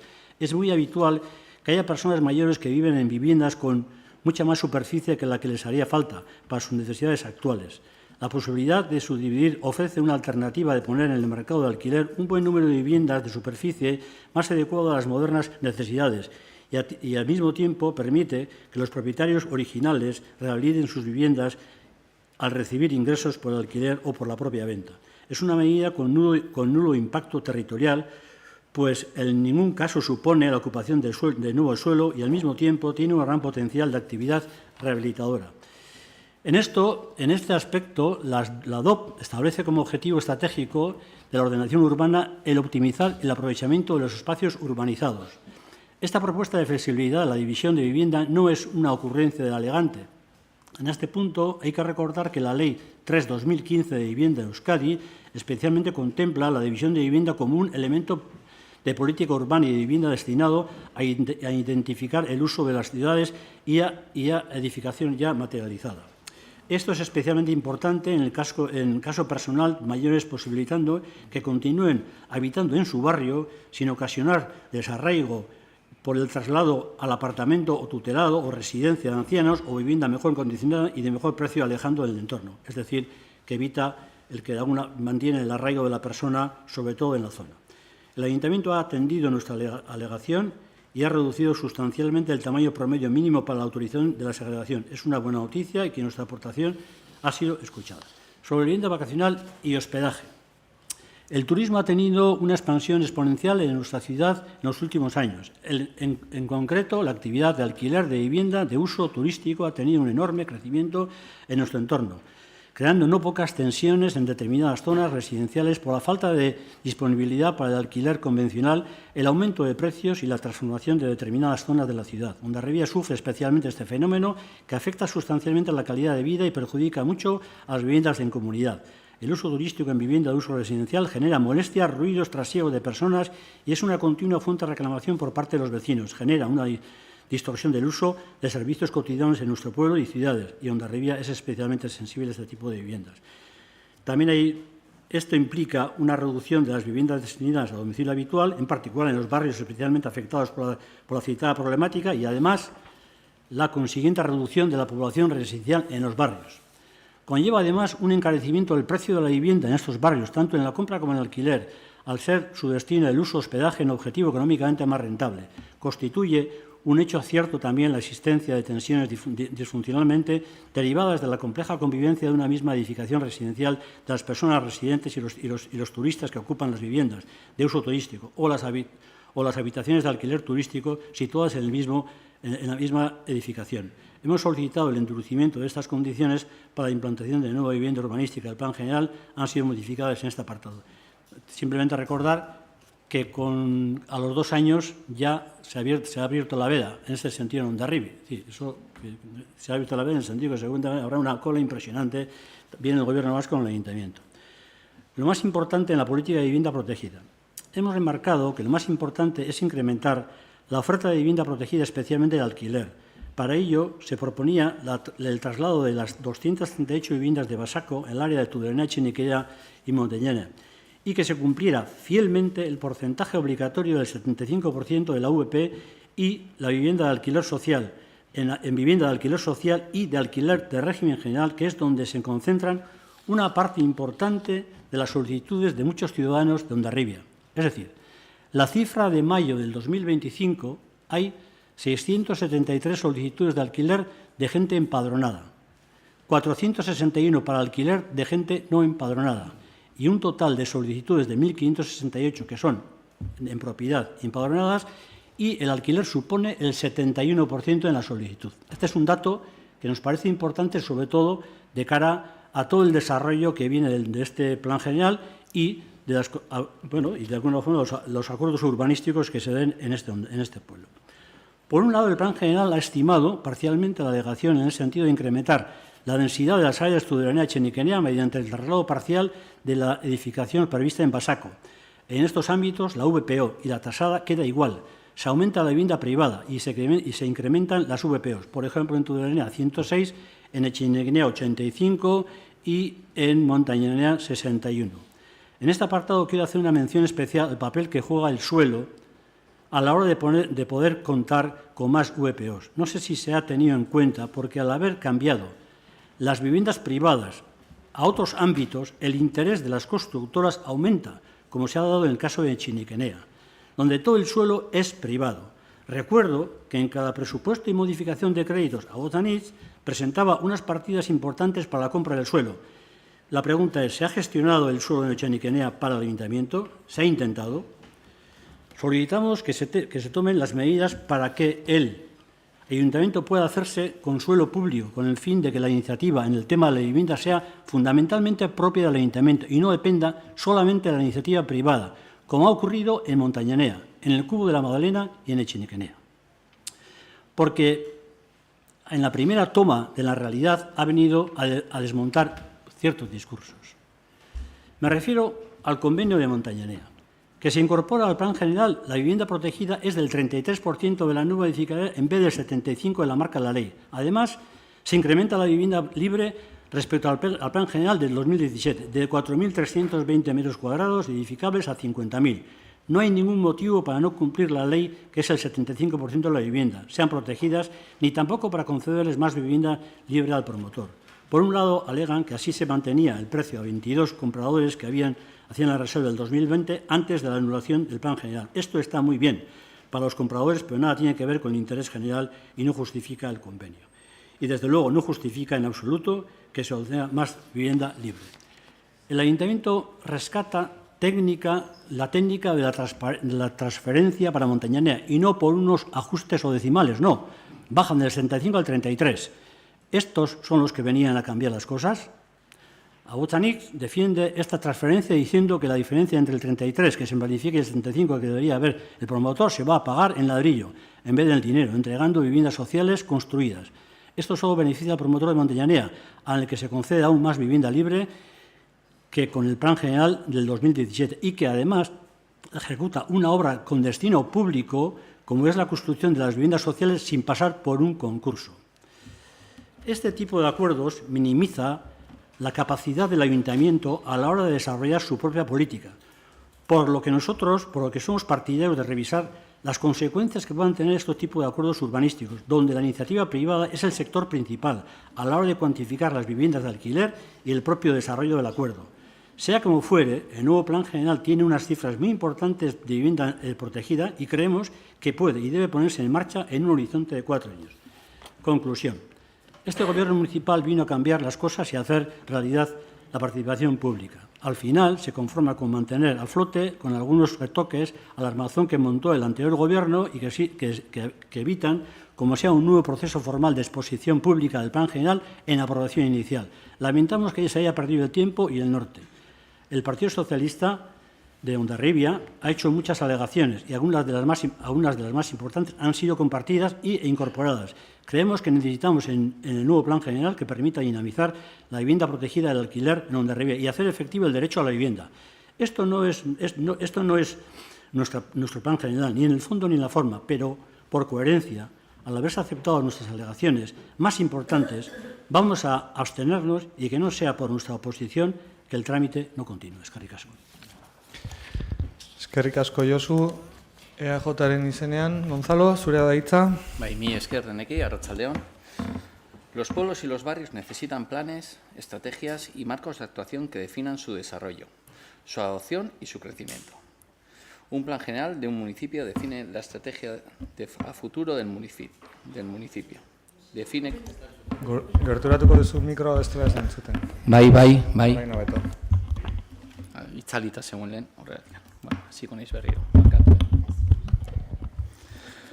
Los pueblos y los barrios necesitan planes, estrategias y marcos de actuación que definan su desarrollo, su adopción y su crecimiento. Un plan general de un municipio define la estrategia a futuro del municipio. Define cómo queremos que Hondarribia se transforme en la próxima década. Para ello resulta fundamental pensar y trabajar desde la escala humana, para respetar y responder a las necesidades y aspiraciones de las personas. Debidamente dimensionados, mejorarán la integración social y el día a día de las hondarribitarras. Desde EAJPNV queremos comenzar nuestra intervención dejando algo muy claro. Para los yertzales la vivienda es una prioridad. Somos plenamente conscientes de la demanda y la vivienda que existe en el municipio. Es una prioridad que debemos abordarlo desde el realismo y el rigor, no del alarmismo y la demagogia. El alcalde nos habla continuamente de cientos y cientos de jóvenes que se van del municipio a otras localidades. ¿Lo hacen por voluntad propia, por motivos de trabajo, por la imposibilidad de acceder a una vivienda? Emergencia habitacional sí, pero demagogia no. El número total de viviendas contempladas en el nuevo Plan General de Ordenación Urbana de Abotxanik es prácticamente idéntico al que ya recogía el plan aprobado inicialmente en mayo del 23. Unas 1.500, de las cuales alrededor de 900 serán viviendas protegidas. ¿Dónde está entonces el giro de 180 grados que prometían? ¿Dónde está el nuevo modelo que decían que iban a implantar? Han mantenido casi intactas las cifras, pero han perdido 2 años en críticas y descalificaciones estériles. Lo hemos dicho siempre, lo defenderemos cuando gobernábamos y lo seguiremos defendiendo hoy desde la oposición. Porque sí, en Hondarribia hay un problema real para acceder a una vivienda, sobre todo entre los más jóvenes. Lejos de oponernos al avance en materia de vivienda, el PNV hoy públicamente reitera su disposición a ir más allá. Estamos abiertos a discutir fórmulas innovadoras, a explorar desarrollos más ambiciosos. Si queréis mayor ambición en materia de vivienda, el PNV va a estar ahí. De hecho, EAJ, PNV y PSE acaban de registrar en el Parlamento Vasco una proposición de ley para facilitar la construcción de viviendas, desbloquear suelos y agilizar los trámites urbanísticos. Por lo tanto, el plan que hoy aprobáis provisionalmente queda cojo. Le falta al menos la misma ambición que la versión anterior del plan. Seguimos con el número de 1.500 viviendas y 900 viviendas protegidas. Un avance inseguro que puede provocar más retrasos. El Plan General de Ordenación Urbana impulsado por Abot Saniz se ha presentado públicamente como alternativa rupturista frente al plan aprobado inicialmente en 2023. Sin embargo, ese discurso choca frontalmente con los hechos. El documento que ahora se lleva a aprobación provisional es una continuidad directa del plan anterior, con modificaciones que el propio Gobierno califica de no sustanciales. Si las modificaciones planteadas por Abot Saniz no son sustanciales, ¿en qué ha cambiado realmente el modelo urbanístico que tanto criticaban? No lo dice el PNV, lo dicen vuestros propios informes. Decís públicamente una cosa y administrativamente hacéis lo contrario. El plan que hoy se trae a aprobación mantiene las bases del Plan General de Ordenación Urbana aprobado inicialmente en 2023. Eso que tanto criticabais y al que os opusisteis. Hoy, en cambio, lo presentáis como una base sólida para avanzar. En opinión del PNV, habéis introducido modificaciones relevantes. Eliminación de ámbito urbanizable, distribución de edificabilidades, traslados significativos de vivienda. Estas no son modificaciones menores, son decisiones estructurales que afectan directamente al modelo de ciudad, a su densidad, movilidad, equipamientos y acceso a la vivienda. Y si eso es así, estáis obligados a reiniciar el proceso, volver a tramitar la aprobación inicial, someterlo a información pública y ofrecer a los hondarribitarras un periodo de audiencia para que puedan trasladar sus alegaciones, quejas o sugerencias. Es que el PNV lo hubiera realizado. Esto, en nuestra opinión, genera una gran inseguridad jurídica. El contraste con la ciudadanía se retrasa a una fase posterior. Ahora avanzamos y luego ya se verá. ¿Qué pasará con las hipotéticas alegaciones o impugnaciones que pueden llegar? Y si perdemos la oportunidad histórica de desarrollar un campus tecnológico en Hondarribia por la falta de un avance seguro en la tramitación del plan general, y si la construcción de nuevas viviendas no se puede iniciar porque el plan quede anulado, ¿quién asumirá esta responsabilidad? 2. Sin diálogo, sin consenso, sin colaboración real. El segundo aspecto que queremos denunciar hoy es la falta total de voluntad de diálogo que ha demostrado este Gobierno municipal durante toda la tramitación. No habéis sido capaces de negociar absolutamente nada con la oposición, y no lo decimos solo nosotros. Las únicas reuniones que hemos tenido han sido para que dierais cuenta de lo que ya habíais decidido. Nunca se nos ha ofrecido un espacio para debatir, consensuar o aportar propuestas en serio. Eso es lo que pedíais cuando estabais en la oposición, cuando exigíais consenso, transparencia y responsabilidad compartida. Hoy queda claro. Cuando os ha tocado gobernar, no habéis estado a la altura de vuestras propias exigencias. ¿Por qué se firman primero con las promotoras antes que presentar el Plan General de Ordenación Urbana debidamente debatido y consultado? ¿Por qué ese interés de cerrar acuerdos con constructoras mientras se marginan las asociaciones vecinales, colectivos sociales y ciudadanía organizada? Habéis priorizado acuerdos con promotoras, inmobiliarias y constructoras, mientras habéis ninguneado a la participación del resto de grupos políticos e incluso a la ciudadanía. 3. Prometisteis una revolución. ¿Dónde ha quedado? Estáis utilizando la tramitación urbanística como un trámite administrativo más. no como una oportunidad para repensar el futuro de Hondarribia junto a la ciudadanía. Es una muestra más de vuestra política escaparate, donde el relato no corresponde a las decisiones que tomáis. Hay enormes contradicciones entre lo que dijisteis que haríais y lo que habéis hecho.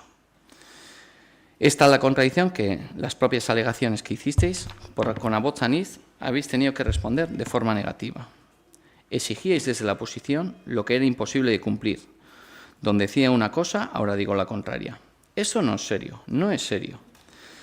Criticabais el documento del Plan General aprobado en mayo de 2023 hasta la saciedad. Y hoy decís que tiene unas bases sólidas para avanzar. Nos habéis mareado quitando viviendas por un lado y poniendo viviendas en otro, para en definitiva terminar con las mismas cifras que el documento anterior.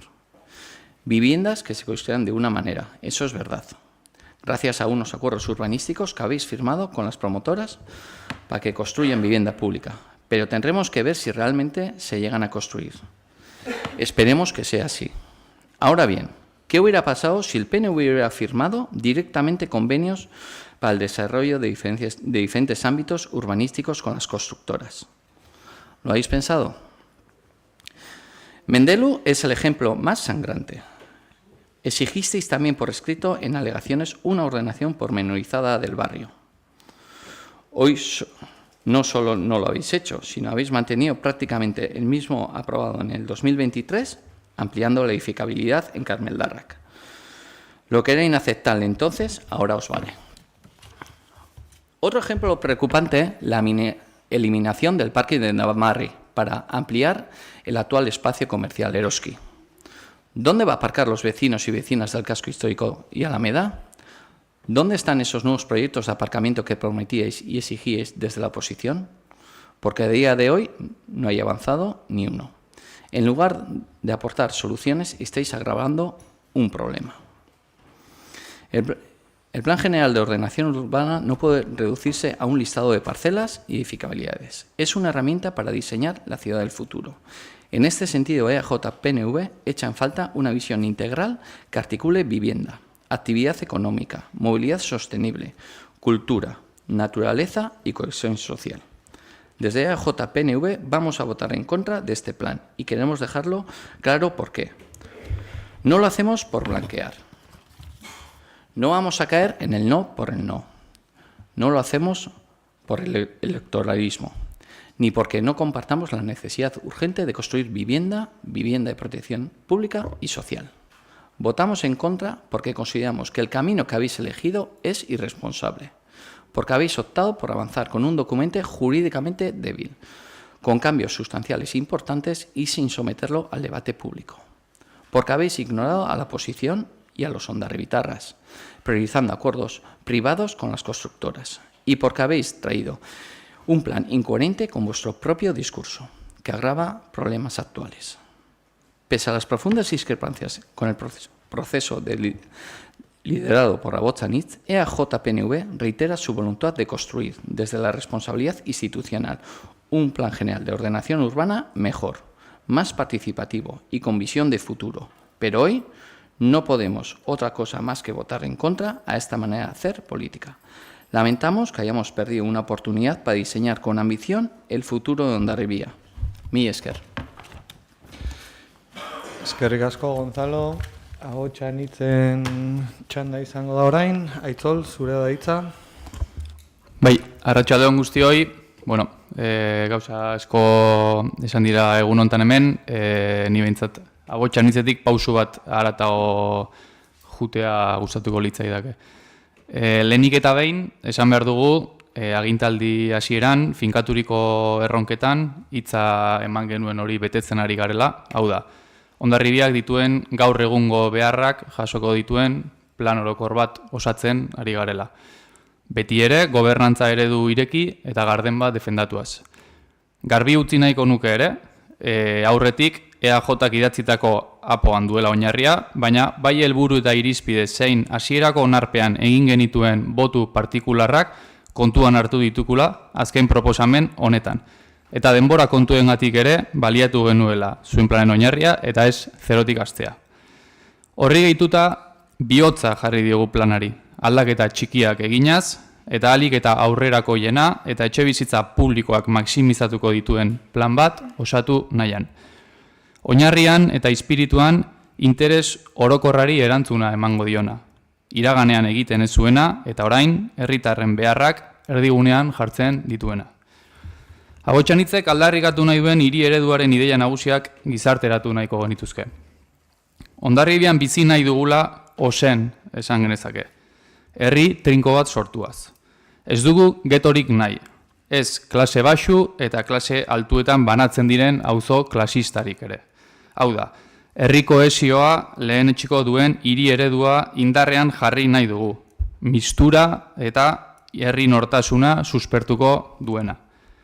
Tokian tokiko auzo aktibazioa bultzatzen ere saiatuko gara.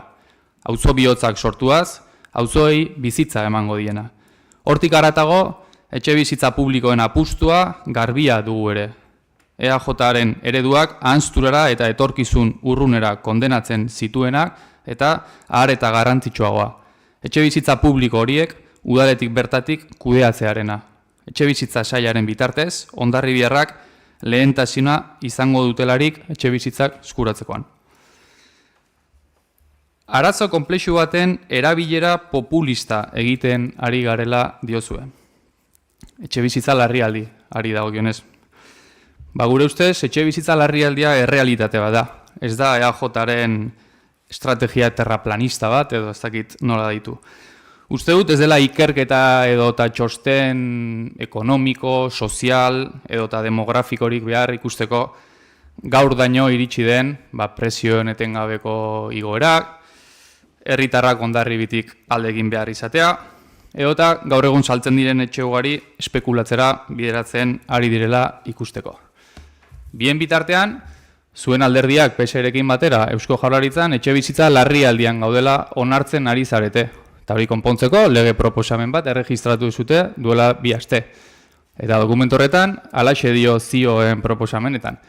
Argi ikusten da premiazkoa dela neurri integral eta estrukturalak hartzea egungo bizitegi larrialdiari buelta emateko. Bitartean, Hondarribiko EAJak etxe bizitza larrialdia dagoela ez dakit ukatu, baina gutxienez zalantzan jarriaz. Hori herri ikuspegiarekin jokatzea da.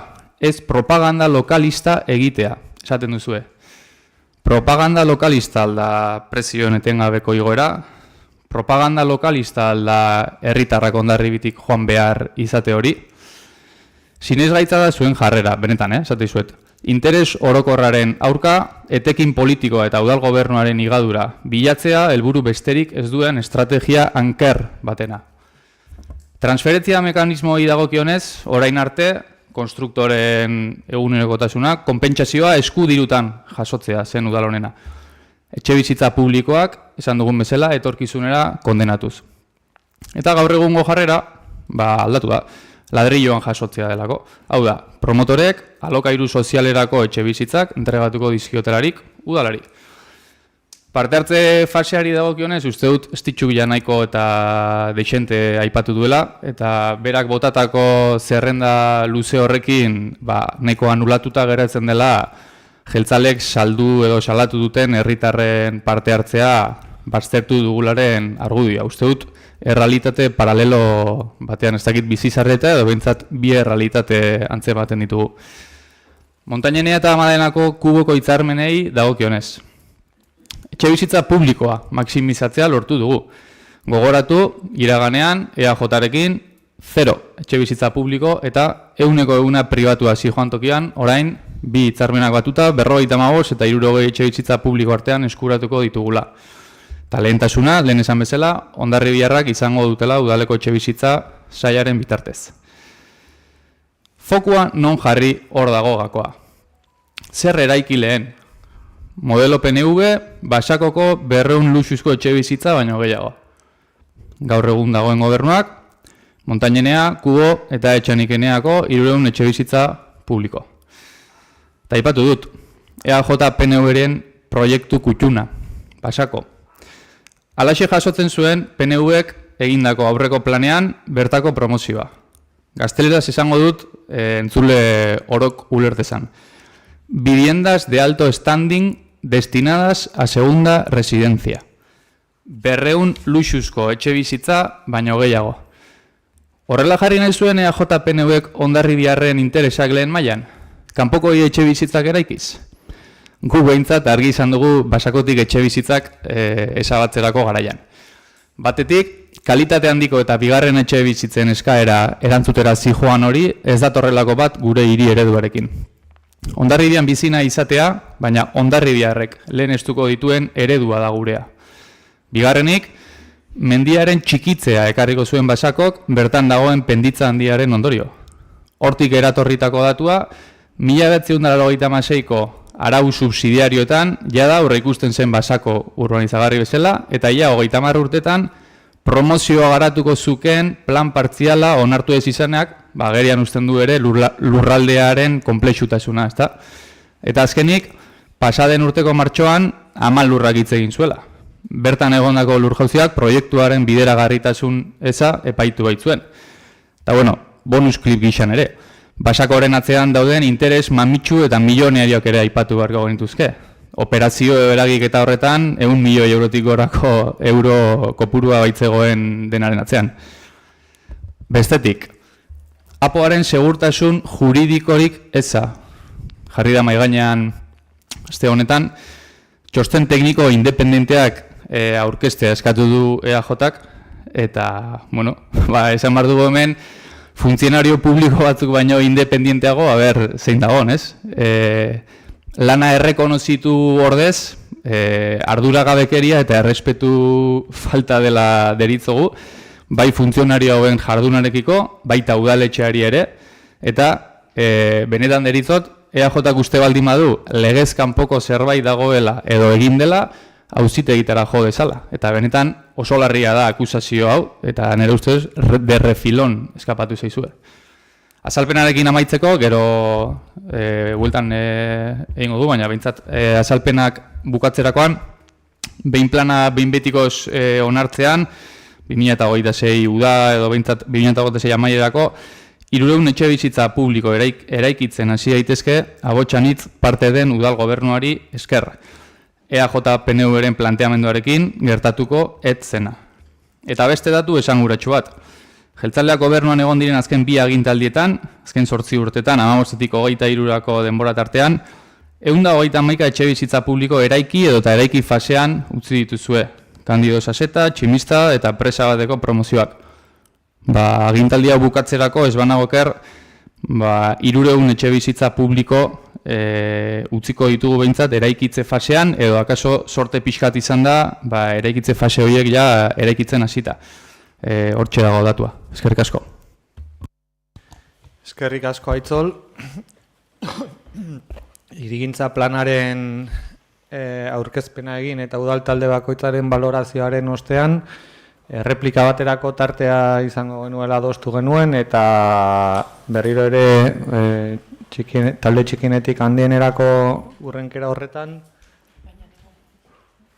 Hasiko zara, EH Bildu hasiko da.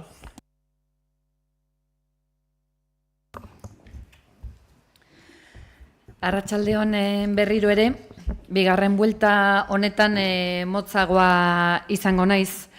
Azken finean, APOak herri eredua definitzen du. Eta argi dagoena da gaur onartuko dugun honek beste hondarbi bat diseinatzeko balio digula. Eta hori egiteko legea besterik ez dugu aplikatu. Legeak ahalbideratzen dizkigun nahiak asetzeko dauden tresnak jarri ditugu martxan. Baina lege aplikatu dugu ezkerreko begirada batekin. Eta hemen gabiltzala ez, berriz aldaketa ez aldaketa, zerrendatuko ditut plan honen baitan gauzatuko diren aldaketa horiek. Lehen hasieran esan dudan bezala, aldaketa bakoitza, hitz bakoitza garrantzitsua izan delako herri honi beste norabide bat emateko. Hondarbian beste eredu bat edukitzeko. Lehenengoa da, luxuzko auzoak desagertu dire. Beste bat, zuzkiduretan mistura aplikatuko da. Herritarrak nahastu egingo gara, segregazioarekin bukatuko da. Etxe bizitza publikoak eta pribatuak aldi berean eraiki eta entregatzeko baldintza aplikatuko da. Beraz, paperean jasotzen dena, egiteko aukera izango da. Horregatik, ez da kontua zenbat etxe bizitza, 1.500 zu, ni 1.500, ez baizik nola egiten dugun gauzak paperean jasota dagoen hori egiteko. Eta ez lehen bezala etxe bizitza pribatuak egiten zirela, paperean jasota zegoen eta egiten ziren, eta gerokoak. Udalak gainera promotoren eskutik egiten ez zituzten etxe bizitza publiko hoien truke, ahal izan den kasuetan, Montañenea eta Kubo Madalenaren kasuan, eraikitako etxe bizitza publikoak jasotzea posible dela ikusi dugu. Eta ondorioz, udalak lehenengo aldiz etxe bizitza publikoen parke bat izango du. Baita ere, eta berriro esaten den, legea aplikatuz, baina legearen bidea zabala da, aukeratzen duzu eskubia, o aukeratzen duzu ezkerra. Eta hemen aukeratu da ezkerra, eta orduan badibidez, jarduketen gaineko 115% eskubidea promotorei exigitu zaie. Orain artean berriz ere dirua. Gero esango dugu Hondarbila besteak herriak arro daudela daukagulako altxortegi aberats bat, baina altxortegi aberatsa daukagu ez delako herrian inbertitu. Eta ordan orain zer erabakitzen da, promotoreek eman beharreko hori udal ekipamenduak sortzeko izatea. Eguneko zentro izan, ludoteka bat, agur zibiletako txokoa, bazberria, erabaki beharko dugu, ze zoritxarrez behar asko ditugu pilatuta.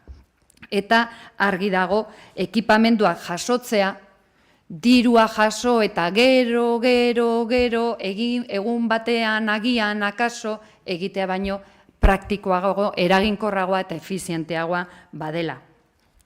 Eta baita ere beste aldaketa bat jasotzen duguna, udalak dirua jaso beharrean ez bakarrik etxe bizitza jasotzea baizik eta herria egiteko erabiltzea. Plaza batetaz hitz egiten ari gara Kubo Madalena eta Labreder zuzkidura horretan, igogailu batetaz, bidegorria eraikitzeaz. Honetan ere jasotzen dugu etxe bizitza turistikoi jarriko diegun araudia, jarriko diegun muga, eta argita garbi bat lehen estitxuk aipatu duna, egurrezkoa diren eraikinetan ezingo da etxe bizitza turistikorik egin. Zehatzago nahi baldin badugu, Aldezarreko eta sari gara, Oportuko auzoko eta sari gara, azken finean olako terminoek ja mugatzen dute pila bat non eraiki halko diran eta non ez, badarkatu ireki olako jarduketak. Baita ere, jaso duguna da, Zubietako aktibitate ekonomikoa lehenengo sektorean zentratzea. Arriskuan jartzen dugula, inondik inora, eman diogu edukia, eman diogu gorputza, eman diogu norabide bat, ze, nahi dut esan, ni lanean hasi banintzenean, eta hemen ginenean hitz egiten zen Zubieta horretaz. Orain, Zubieta jakiten gainera berdegune garrantzitsu batean dagola, lehenengo sektorearekin oinarrituta, berri diot, aldaketa sustantziala ez, baina aldaketa izugarria da herri ereduan eman nahi diogun norabide horrekin. Zaldunbordan egingo dena merkatariekin adostuta. Memoria egiten baldin badugu, azkenekoan esango nuke etzaudegola adostuta. Eta udalak erabakitzea han zer egingo den, eta ez bestelako bulego ezezagun batzuetan. Etxe bizitza saia sortzea ekarriko du, giltzarri izango da plan hau, eta behin eta berriz aipatzen ari garena. Gazteak herrian geratzeko eta Hondarribila gaztetzeko balioko dulako. Ez dugu nahi dalto estandin eta bigarren etxe bizitza nahi dugu, herritarrak bertan bizitzea, herri nortasuna nahi dugulako. Guzti hauek aldaketak dira. Politika egiteko moduan aldaketa da. Eta guzti hori egin dugu juridikoki ulertzen den aldaketa sustantzial kontzeptuaren marra gorrila pasagabe. Zergatik, legealdi honetan herriak behar duen hiri antolamenduaren tresna indarrean izateko. Lanketa honen interesdunak herritarrak izan direlako, eta ez bestelako interes batzuk. Eta helburua iparrorratza hori argi izan da, nola egin dugu, gobernantza ireki horretan, kolaboratzaile horretan, herritarrekin, auzo elkartekin, apua ulertzeko gai den pertsona horerekin kontrastatu da eta konpartitu da. Beraz, politika egiteko beste eredu baten emaitza da, gaur ekartzen dugun hiri antolamenduko plan orokorra. Herria egiteko beste eredu bat. Eta EH Bilduk horrela egiten du lana. Horregatik, gobernatzen dugu Gipuzkoako 50 herritan baina goiago, eta gara Gipuzkoako lehen indarra. Hondarribian bizi ahal eta nahi izateko jarraituko dugu lanean. Eskerrik asko. Eskerrik asko Garoa, Alderdi Sozialistaren izenean, Josu, zurea da hitza. Bueno, yo la verdad es que al no ver, tampoco tenía mucho... A ver, no veo el tema del debate, me hubiera gustado que hubiera sido al revés, igual, de mayor a menor, pero bueno, así como hemos hecho al revés, sobre todo para contestar. Horrela adostu genuen atzo bozeramaile batzordean eta etzen horrelako proposamenak mahai gainean izan, baizik adostasuna geneukan, orain posibilidad planteatu nahi dena, baina a lo largo del debate igual haya otro tipo de intervenciones. De momento, a ver, yo simplemente decir que, bueno, que la posición que... A ver, Estichu, tú hablabas de que en su momento todos los partidos, cuando los de la oposición sobre todo, hicimos el voto particular. También hicimos todo el voto particular. Y nosotros, cuando, después de las elecciones, visto un poco lo que había, lo primero que hicimos fue presentar una enmienda a la totalidad. ¿Por qué? Porque era una enmienda a la totalidad porque nos parecía que después de todo el debate que habíamos tenido de que el plan no era eficiente, que había modificaciones importantes, que había que darle vuelta a todo, pues de alguna forma había que dar la vuelta a todo. Y eso suponía que de alguna forma reconstruir o redistribuir o, no sé, de alguna forma recomponer un poco todo el plan general. Era lo que yo entendíamos. Entonces, nosotros presentamos la enmienda de totalidad. Se me dijo que no, y entonces presentamos las enmiendas a lo que es a las parciales, que es un poco lo que he respondido. En todo caso, yo pienso que, bueno, pues hay quien de alguna forma dice que no hay inseguridad jurídica, sí que puede haber, sí hay modificaciones, por mucho que se diga, hay modificaciones importantes. Que eso, al final, ¿quién es el que dictamina? Es el juzgado, el que al final, aparte de los informes de los secretarios que pueda haber de sentencias, al final, a ver, todos los planes son recurridos y luego ya lo veremos, es decir, que no es un tema que se cierra aquí. Ese es el tema, ¿no? En cualquier caso, no sé, yo creo que esa es la posición nuestra en principio. Bueno, ya también veíamos que por parte del equipo de gobierno la cuestión estaba en que iba a seguir adelante, pues presentamos enmiendas a la parcialidad.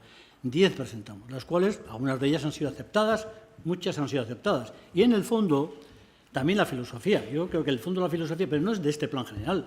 En el 2007, ya, en el plan anterior, ya nosotros ya decíamos que había cuestiones que había que replantearse, el tema de la división de viviendas, el tema de Basaco, el tema de vivienda pública, etcétera, etcétera. No es un tema de ahora, sino ya es un tema viejo por parte del Partido Socialista. Y nosotros lo que hacemos es, de alguna forma, reescribir lo que ya habíamos escrito, porque entendíamos que el eje fundamental de la vivienda pública para Hondarribia y, sobre todo, para las nuevas generaciones y, sobre todo, pues para que la gente joven e incluso la gente mayor, porque aquí el problema que tenemos es que con una persona que tiene un alquiler de 5 años, cuando se acabe el alquiler, incluso personas jubiladas se encuentran con el problema. Eso es verdad. Eso no solamente la gente joven, sino la gente mayor. Entonces, yo creo que el tema está más un poco iba por ahí. Yo más no tengo que decir. Yo creo que aquí cada uno estamos en nuestro discurso. Bueno, estamos ahí. Vamos a ver, tenemos un año largo y vamos a ver qué da de sí. Pero, en fin, de momento no tengo más que decir, porque tampoco he visto en lo que es el debate del resto de la gente ninguna contradicción con lo que habíamos planteado, más allá de, bueno, del punto y el fervor que pone cada uno sobre el tema de lo que es el, bueno, pues hemos hecho lo otro, vale, pero hay cuestiones que yo creo que son elementales. El tema de Zaldunborda hay una interpretación, vale, pues pero hay otras interpretaciones, porque tú puedes interpretar una cosa, pero el que tiene el dueño del terreno, que de alguna forma está ahí, pues hombre, también tiene que decir, oye, tú me estás limitando el tema comercial. A ver, igual resulta que, en fin, yo cuando tenía el plan anterior no era ese, y sin embargo yo tengo que defender esa posición. No me has dado la posibilidad de poder defenderme en el plan inicial. Hay cuestiones que están ahí.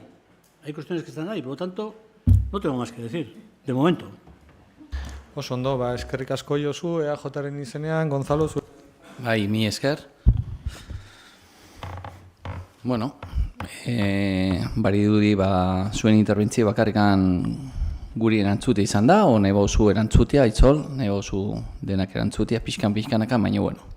Guk ere badakagu Hondarribia bizitzeko eredua, eta Hondarribiko bizitzeko ikusita plan honetan zein den, argi dago bakarrikan pentsatu zutela etxe bizitzak, gora eta bera. Oso bihotza bat ezin da plan generalian sartu, argi dago, aldu zute orain hasi eta egin. Hori ez da gai bat sartzeko plan orokor batean. Baina nahiko nuke hasi batez ere pena sartu dugula, batez ere zuen politikak eta zuen azkenako esprin hau izan dela bakarrikan Txanikenea, Kubo la Madalena eta Montaineneako konbenioak sinatzeko. Nik ezaket ze interes izkutuak, zuek askotan salatzen zenuten beti interes izkutuak, nik hortan sartuko. Baina Hondarribian bizitzeko ez da bakarrikan lo egin. Aktibitate ekonomikoak ere inbarrie bultzatu. Horrak hau gaintxu izketako lau eremuak. Bat egiten da egonkortu eta gero dazkagu beste 3 aurrera emateko. Hor daude 800 lanpostu jarritak plan generalian aldiela sortu. Zergatikan mugatu ditugu plan partzialekin. 2023ko maiatzan hemen onartu zen hasierako onarpen horretan argi jartzen zuen komertzio legea bete behar zula. Juten zate oraingoan 2017koara. 2017 zegoen beste lege bat, eta 23an zegoen beste lege bat. Eta hori inbar dugu bultzatu. Alda jarri kotxeak, aldire jarri altzariak, aldire jarri kontzerbak, o aldire berziklatzeko gune bat jarri. Berdin zait, main inbar da gauzatu. Eta horretarako inbar digu jarri bidea. Ez Hondarribiko udalak bideratzea plan partziala. Zen zuen justifikazioan Txanikenean adibidez jartzen zenuten udalak izango zula arazoak hori bideratzeko. Eta hori txostenetan jartzen du.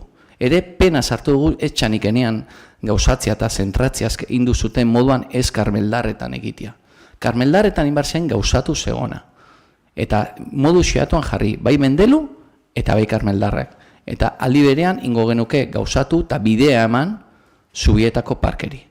Nahi dugu Hondarribi bat bizitzeko. Eta bizi ez da bakarrikan lo egin. Da bizi eta lana eta gozatu. Eta horretarako ona zen aukera hau, 2 urtek hauek, ez daki zertan ibili izaten, beste bulego batzutan, Donostiko infernuko hortan, ez daki non, baina argi dago Karmeldarrekin barzela bideratu. Eta Txanikenea egin den moduan, algenun Karmeldarretan egin. Eta plan xeatua sartu Mendelu. Bain Mendeluko bizilagunak zen zangute, berriz eremu beren gaude. Hasi ginen, anteproiektos, ámbitos urbanos, azkenako, maiatzako azkenako Mendeluko maian, hemen izketan. Nola algenun gauzatura. Eta plan xeatua sartu behar zela, eta zingen urla, eta zakizea eta zuek erreke bai. Zein duzute, konsolidatu josu langile, eta orain, mugondo, dagola oso gaizki, eta planetazekin, eta hor dauden eraikin xulto hortaietan, zer imar dugu. Planxeatu hori itxoin, opengelako bide laguntzak eta laguntza jasotzeko, eo bakarrikan josu langile halko du. Zergatikan zentratu gera Txanikenean.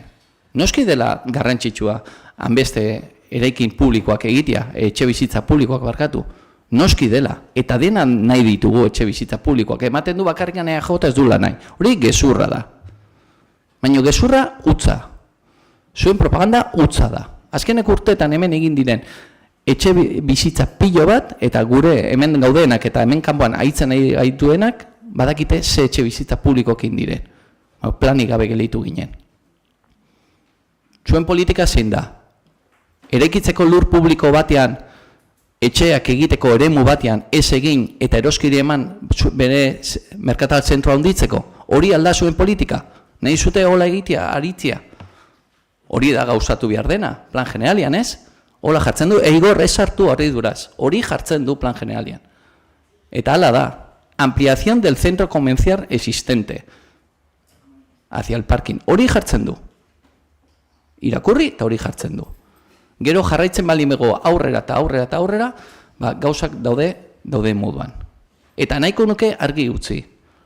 Lurzoru legean, 80. artikuluan, punto 7an, jartzen du, transferentziak onartzen baldin badutu kopuk, inbarko dire momentu berean edo lehenagotxe horiek. Eta hori jartzen du legean. Osea, transferentziz egiten ziren horiek ezien gauzatuko ondoren eta altxorkeria jungo ziren. Inbarko ziren gauzatu modu berean edo lehenago, etxe bizitza pribatu baino lehen. Eta hori legean jartzen du baitare. Osea, hartzen ditugun nahi ditugun gauzak legetikan eta beste batzuk egiten ditugu ukatu. Eta hori da beti hola. Eta honek zer nahi nuen esan? Gu, lehengo boska kontrakoa ez dela izan zergatia. Dokumentuaren kontenidua ez da zergatia.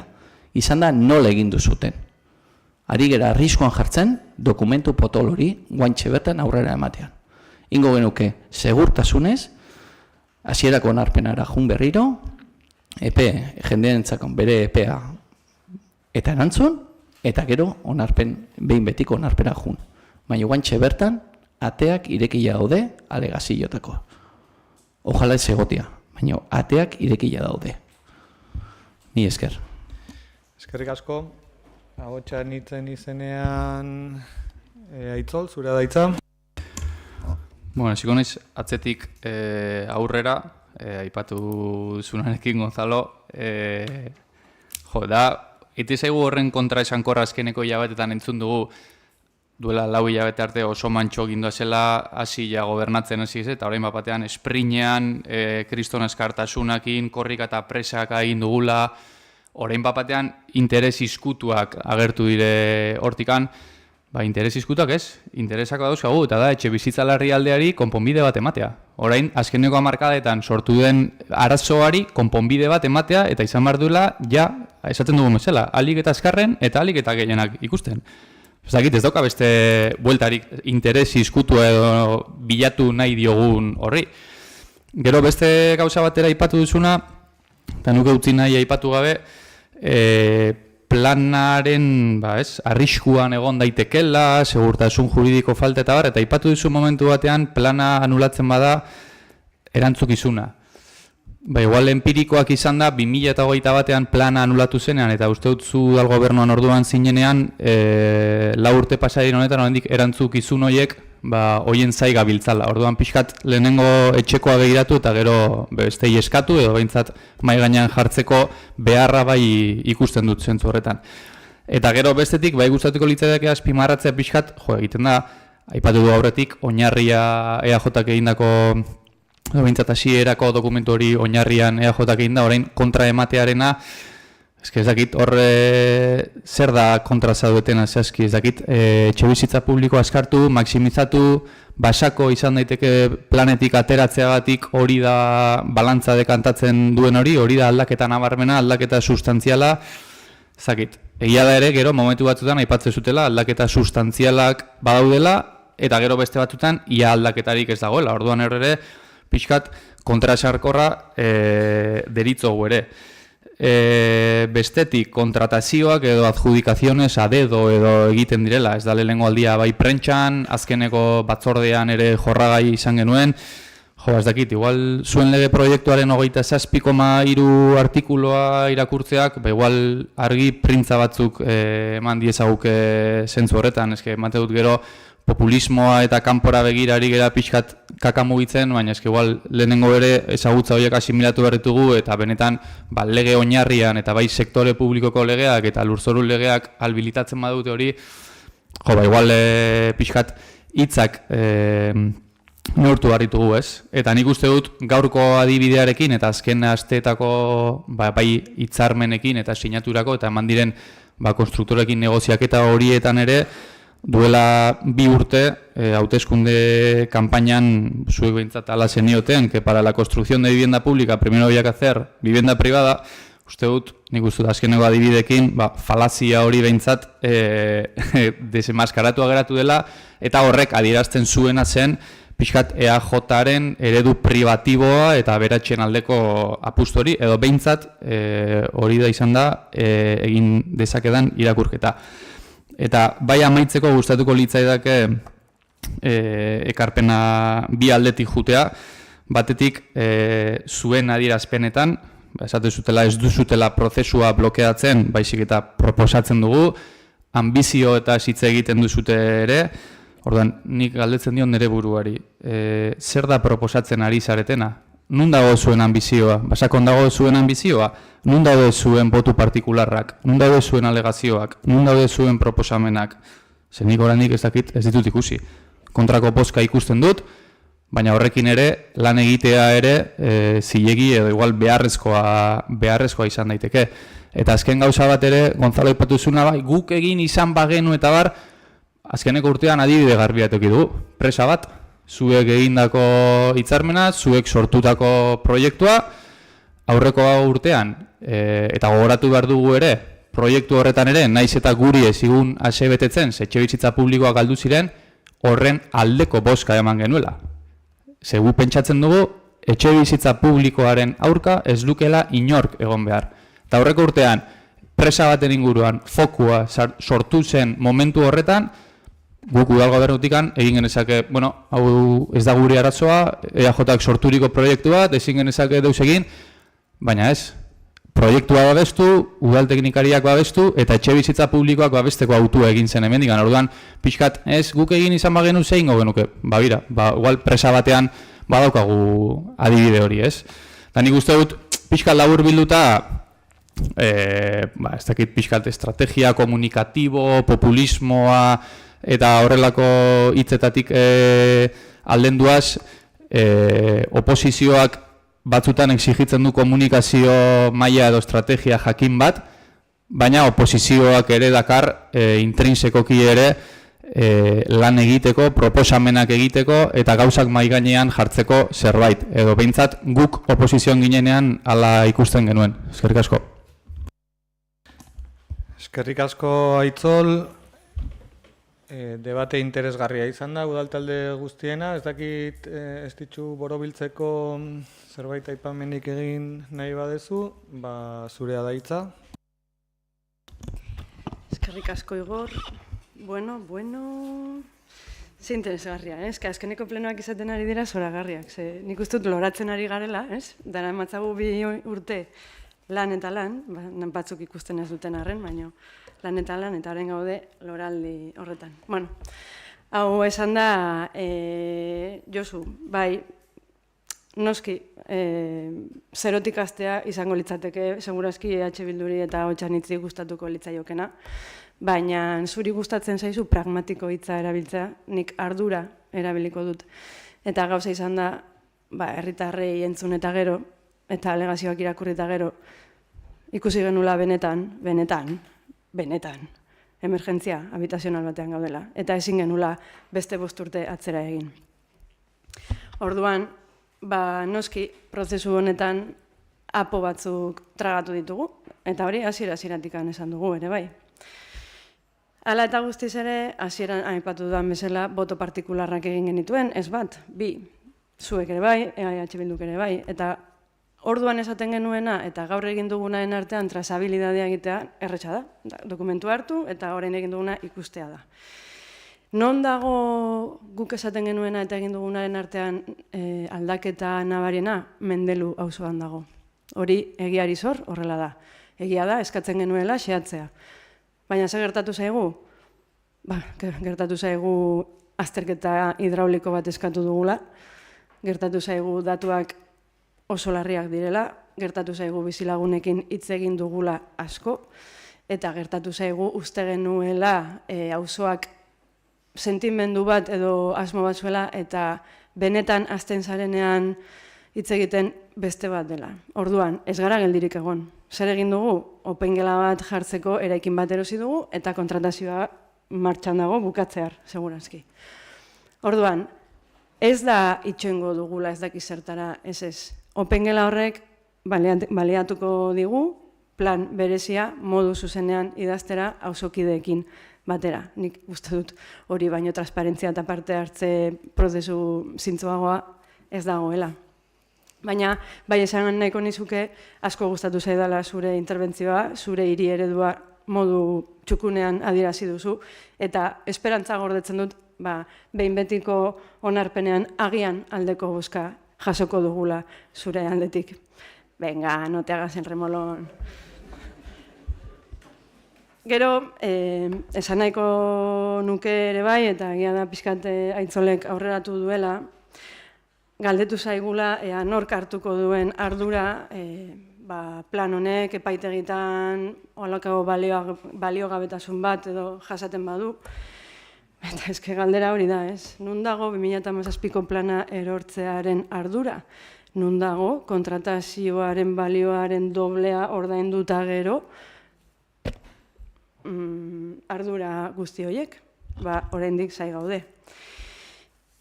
Jarraitzeko, eske gauza asko komentatu nahiko nituzke, saiatuko naiz motza itzaten. Bai. Gero, galdetu zaigu ere bai, ea zergatikan hitzarmenak eraikuntza enpresekin. Bueno, hitzarmenak aurrekoan ustut nahiko garbi azaldu genuela, aurreko plenoan, ez genitula guk asmatu, hor zeuden, aurretik ere bai, edukia aldatu dela, eta batez ere aldatu dena izan da konstruktorei eskatzen zaiela legeak eskatzen duen karga baino gehiago. Eske gehiago estutu ditugu. Eta Hondarribiko herriak legez jaso beharko lukeena baino gehiago jasoko du.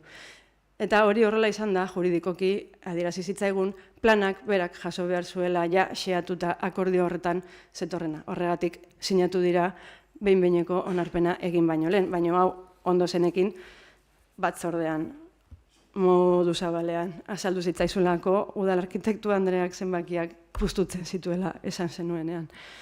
Bueno, zer gehiago? Hemendikan aurrera esango nuke dena izan dela pixka bat, baina pero no te mojes, ez? Hau da, hori, bapatean presaka nabil, baina gobernua hartu eta 6 hilabetetara esaten zenidaten que estaba dilatando. Eta nik esaten, pues sí, estoy dilatando. Orduan, orain presaka nabil.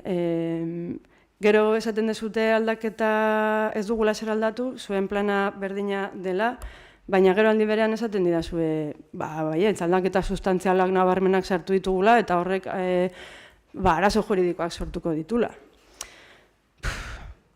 Orduan eske zerta enke quedamos? Aldatu dugu edo ez dugu aldatu? Presakagoaz edo polikigoaz? Nik badakit denboraren kontzepzioa abstraktoa dela, eta batzutan zaila dela, baina, eta pena sartu duzutela, ez dakit zenbat gauza, nik ere pena sartu dut gauza bat. Zoek oso ondo adierazi duen bezala bere hiri eredua zein den, gaur egun oraindik ez daukat argi PNV-ren hiri eredua zein den. Esaten diguzue, aurkeztu dugun dokumentu hau, ez dala ambiziosoa. Orduan, nik galdetzen diot nire buruari. Ez da ambiziosoa aurrekoa ambiziosoagoa zelako? Beraz, Aitzolek bota duen bezala basako egitea, kanpotarrentzat, lehenen etxe bizitza pribatuak egitea gero publikoak egiteko hori ambiziosoagoa da. Edo zuena etzen ambiziosoa eta orain honek ere ez dizue asetzen. Galdera hori, duda hori gelditzen zait. Bukatzeko oso ondo azaldu duzu, legeak nola esaten duen, babestutako etxe bizitzak entregatu behar direla, pribatuak baino lehen edo aldi berean. Nik bakarrik gogoratu nahi dut, plan orokorrak baduela txostentxo bat, izena horrein ez zait etorriko, baina da halako balorazio bat aurreko planetatik gelditzen diren datu pendiente edo, ez?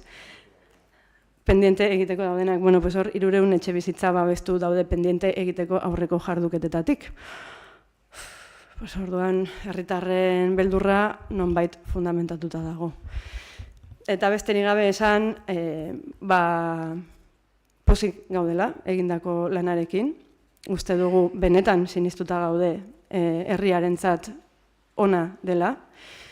Eta arantzatxo bat gelditu zait lehengo hitzartzean, ez dut pertsona bat zuzenean eskertu.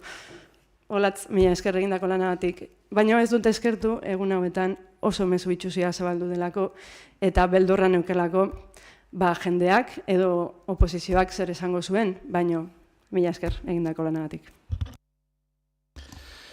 Eskerrik asko. Gonzalo, adostuta zeuden bi txanda eman... Por alusiones. ez dagoen alusioak egin ez diren galderei. Uste dut, 25 minutuko txanda bat eta 10 minutuko beste txanda batekin hitzartze nahikoa eskaini dela, horrela adostu genuen atzo, 2 txanda izango zirela, bata posizioa aurkeztekoa, bigarrena erreplika bat, eta uste dut nahikoa jardun garela gaiataz. Ni ustez. Igor, vamos a ver, pero por la alusión. Idazkari jaunari esango diot, ea nahikoa jardun garen, edo araudiak nola jasotzen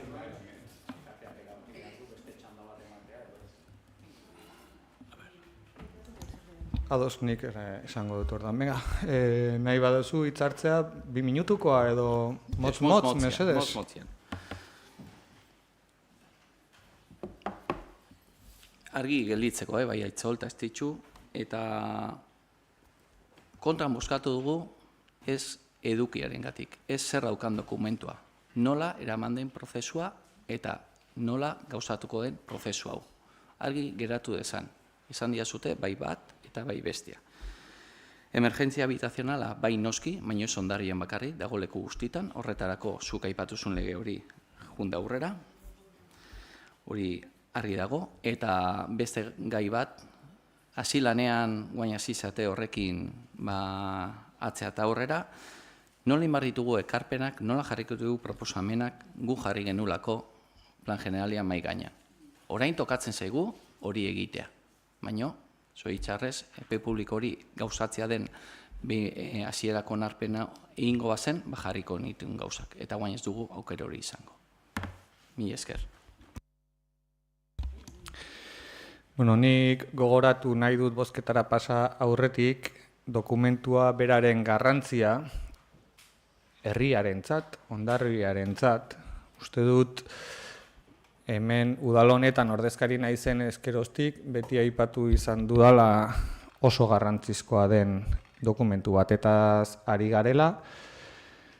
Ziurrenik hau da, udal batek beraren konpetentzietan lantzen duen dokumenturik garrantzitsuena.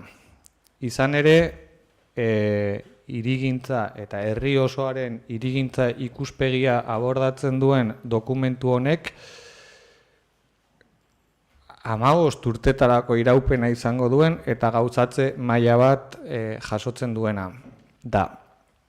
Beraz, herri interes oinarrizkoari erantzuten diona da eta oso epe luzerakoa da. Hemen aipatu diren hainbat gaien aurrean, adibidez, ezjakintasun juridikoari dagokionean, orain irikitzen da epe bat, non horretarako bermeak eskatzeko erakunde ezberdinei bidali egin behartzaien dokumentu hau eta berme horiek transmitituko dituzte erakunde publiko guztiek. Gaur hemen ekarki dugun dokumentuaren berme publikoa udal idazkari jaunak eta arkitektu nagusi Andreak ematen diote beraien txostenetan eta hori da zabaldu zaizuena guztiei. Eta zalantzarik ez daukat, hain estrategikoa den eta garrantzizkoa den dokumentu honek eukidezakeen berme politikorik nabarmenena dela ahalik eta babes mailarik handiena eukitzea.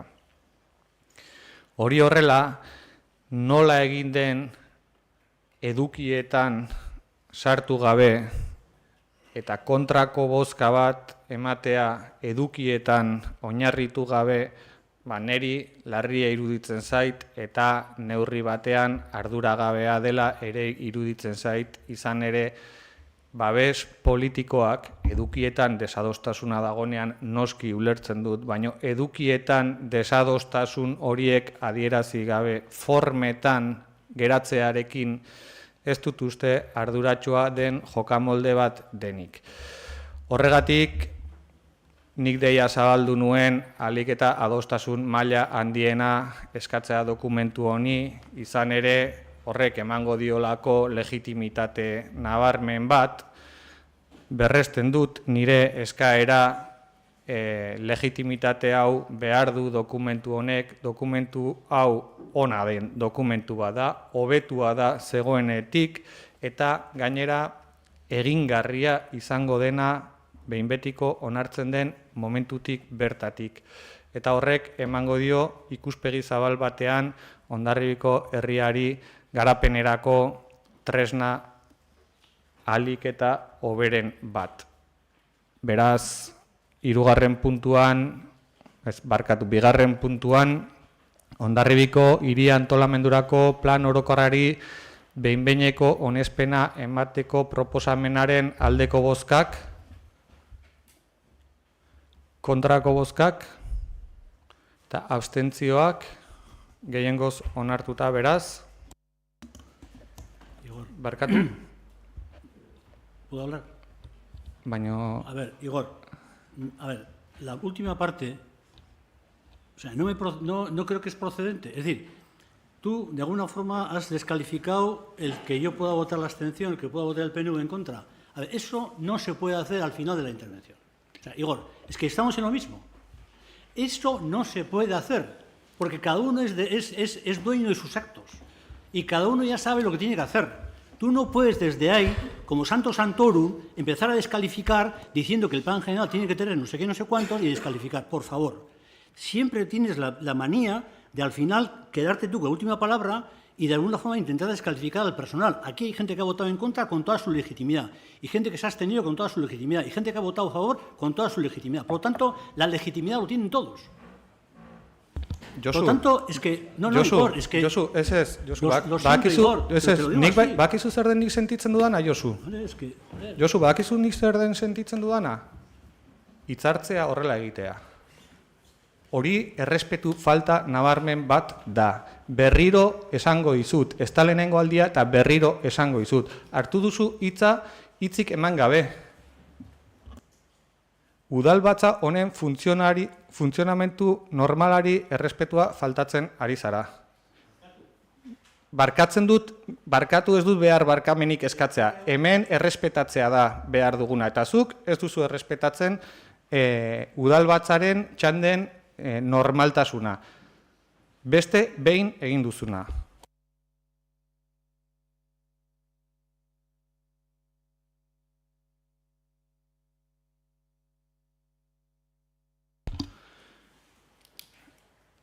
Hirugarren puntua gobernu organoen kontrolari dagokionean, 2025ko 1655 zenbakitik 1906 zenbakira bitarteko alkate dekretuen berri ematea, ez dakit galderarik baote dagoen.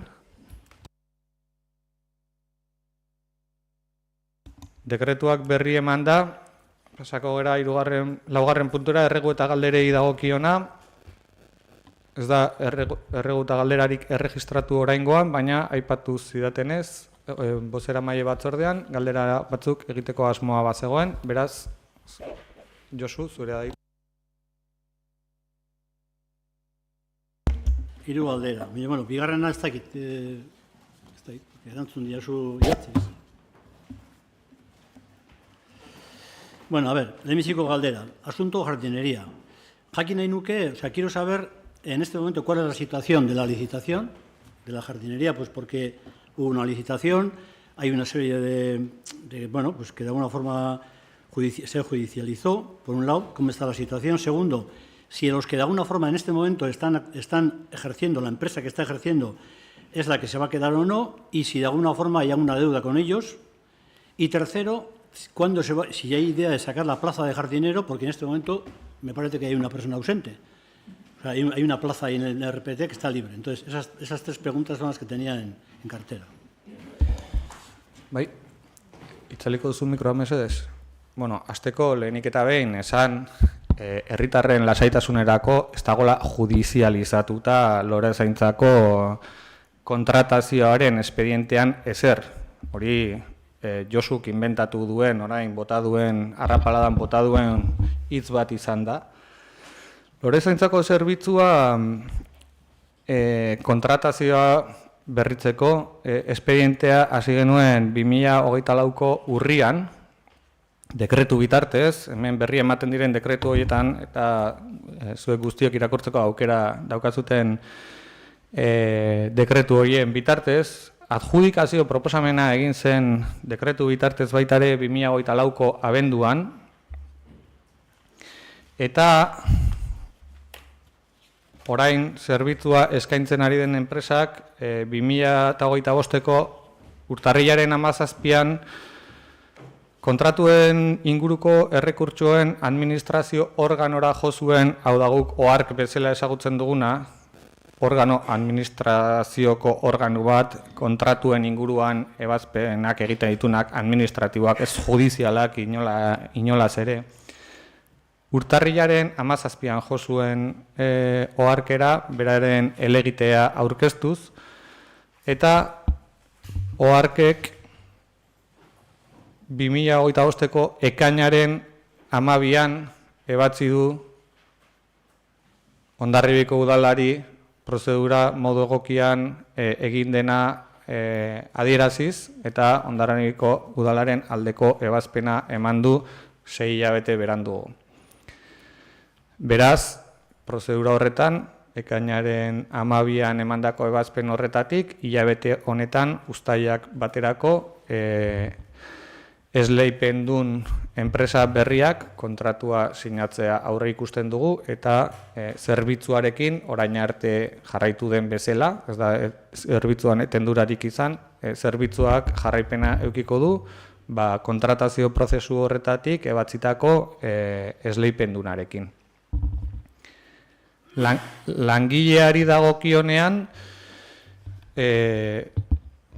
gure lanpostuen zerrendan, brigadan, badaude hainbat lanpostu utxik daudenak, eta uda honetako lanketan jarrita daukagu brigadako, eta horien artean lorazain baten lanpostu ere da dago, baina badaude beste 4 lanpostu gutxienez.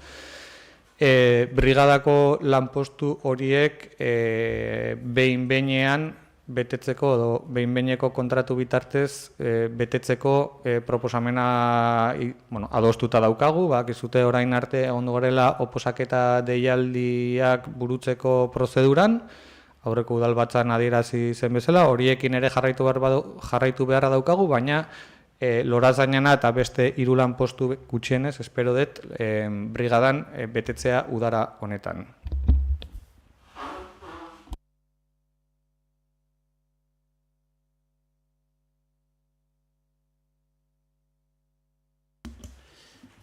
Galdera bat, bigarrengo galdera neukan, gaur goizian erantzun diazu, baina, bueno, dana dala, como yo no tengo ningún tema de ocultar ningún tipo de información, mi voluntad fue de preguntarte si de alguna forma el Ayuntamiento se había dado algunos pasos, de alguna forma para declarar, cuando se declaró, para declarar Hondarribia como zona tensionable.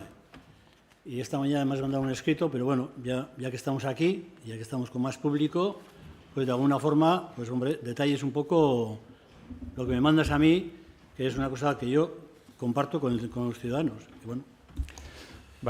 Eskertzen dizut aukera ematea, izan ere nire erantzuna, nik erantzuteko aukera izatea, eskertzen dut. Izan ere, zuk erregistro bitartez idatzi bat sartu zenidan, ez banagoker maiatzan zehar, eta horren arira azterketa bat egin, eta erantzuna ere idatziz bidaltzeko konpromisoa hartu nuenez, idatziz uste nuen atzo sinatuta dago behintzat, baina gaur goizean bidalitaz banagoker. Kasu honetan erantzuten dizudana da, 2023ko irailean, Ahotsanitz, PSE eta EH Bilduren mozio adostu batean ebatzi zuela udalbatza honek, Hondarribia tenkatutako bizitegi eremu izendapena eskatzea, eta horrela egin zen 2024ko otsailaren 8an bidali zelarik Eusko Jaurlaritzara ofizio bitartez, modu ofizialean eskaera hori. Ez banagoker 3 puntu ziren eskatzen zirenak, hemendik daukat prestatu nuenean zure erantzuna, bata azkenekoa zen eremu tenkatua izendatzea, baina baita ere eskatzen genuena zen bitartean egin beharreko tramite guztiak eta informatzea, hemen dago.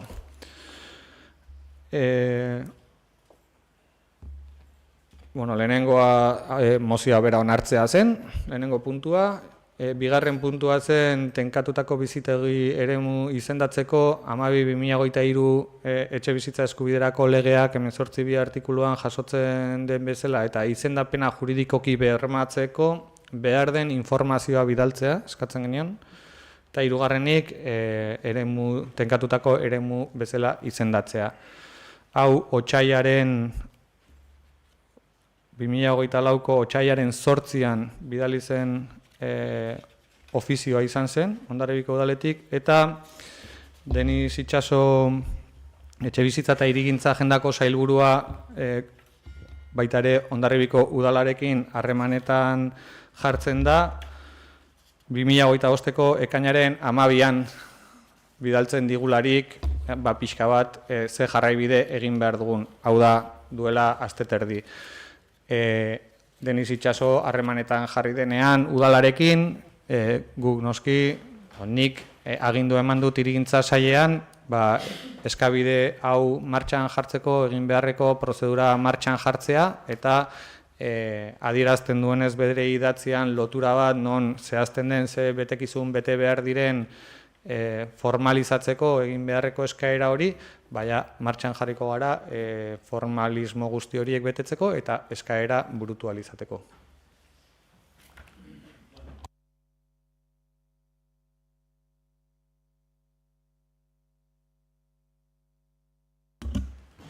Paseo Bidasoa. Nik usten dute dena dakigula. Komandantzia frentian, el Paseo Bidasoa, yo creo que si llueve mucho, pasa un perro que no es muy grande, desaparece. Es decir, que hay unos boquetes importantes. Y de hecho, hace aproximadamente 2 meses, a una persona yo le pregunté, oye, ¿qué te ha pasado? Y no, que me he caído, me he roto una parte de la pierna, eta azken fina operatu behar dute. Eta hor erori izan. Yo la pregunta es que el ayuntamiento, si de alguna forma ha hecho algún tipo de gestión, o va a hacer algún tipo de gestión con costas en este caso, para poder, resolver esta cuestión. Es decir, de componer o de arreglar, es verdad que ese es un espacio que es de costas, pero que el ayuntamiento también tiene su responsabilidad con los ciudadanos y que en todo caso, yo no sé si tiene que hacer un acuerdo o convenio con costas, pero que de alguna forma la pregunta es si se ha dado un paso, si se piensa hacer, se piensa hablar o cómo está la situación. Mikroa mesedez. Ez da lehenengo aldia udalbatza honetan honen inguruan azalpenak eman beharrean aurkitzen naizela. Egia da, Bidasoa kalea trantsizio ekologikoko eta erronka demografikorako ministeritzaren espazio bat dela. Hala jakinarazi izan dio behin eta berriro Hondarribiko udalari. Gu etengabe elkarrizketa bat izaten dugun ia aldiro gai hau ateratzen dugu, espazio hori berritzearena. Eta aipatu zenianean atzo galdera hau egingo zenidala, informazioa pixka bat begiratu dut ministeritza honetako Gipuzkoako lurralde arduradunarekin mantendu izan ditudan emailenak, eta ja 2024ko azaroan bidalizian, maiz hitz egin genulako, bidalizian udaletxe honetan erregistratu zen dokumentu bat 2008ko azaroaren 12ko sinadura daukana, non garai hartako zuzendariak edo zerbitzu zuzendariak, zerbitzu buruak, aipamena egiten zuen 1987 eta 1988 artean, Kostasek egin zuela Bidasoa kaleko muroaren berritze lan batzuk, eta lan haiek hartu zitula bere gain, eta ia 1 milioi euroko kostea izan zuela.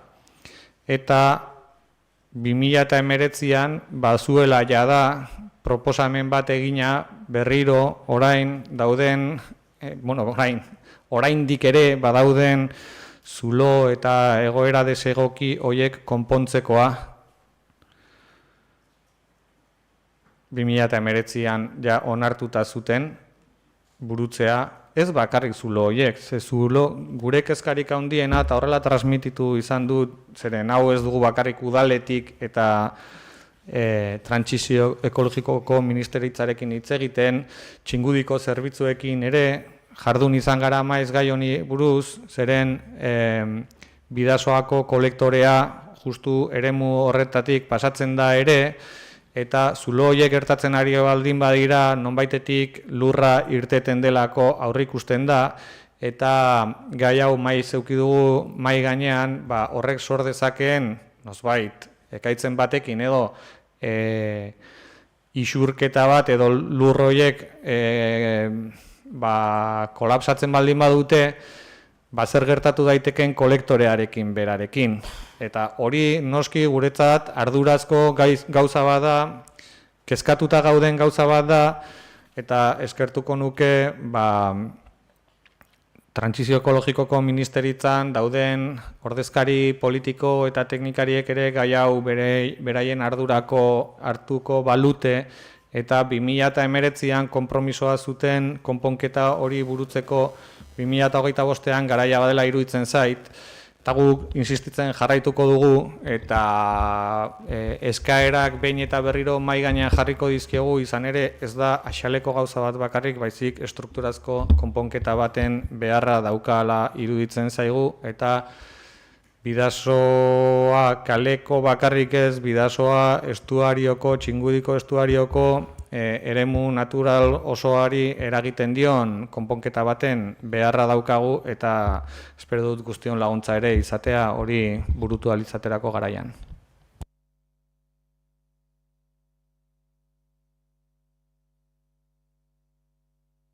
Beste galderarik? Ez?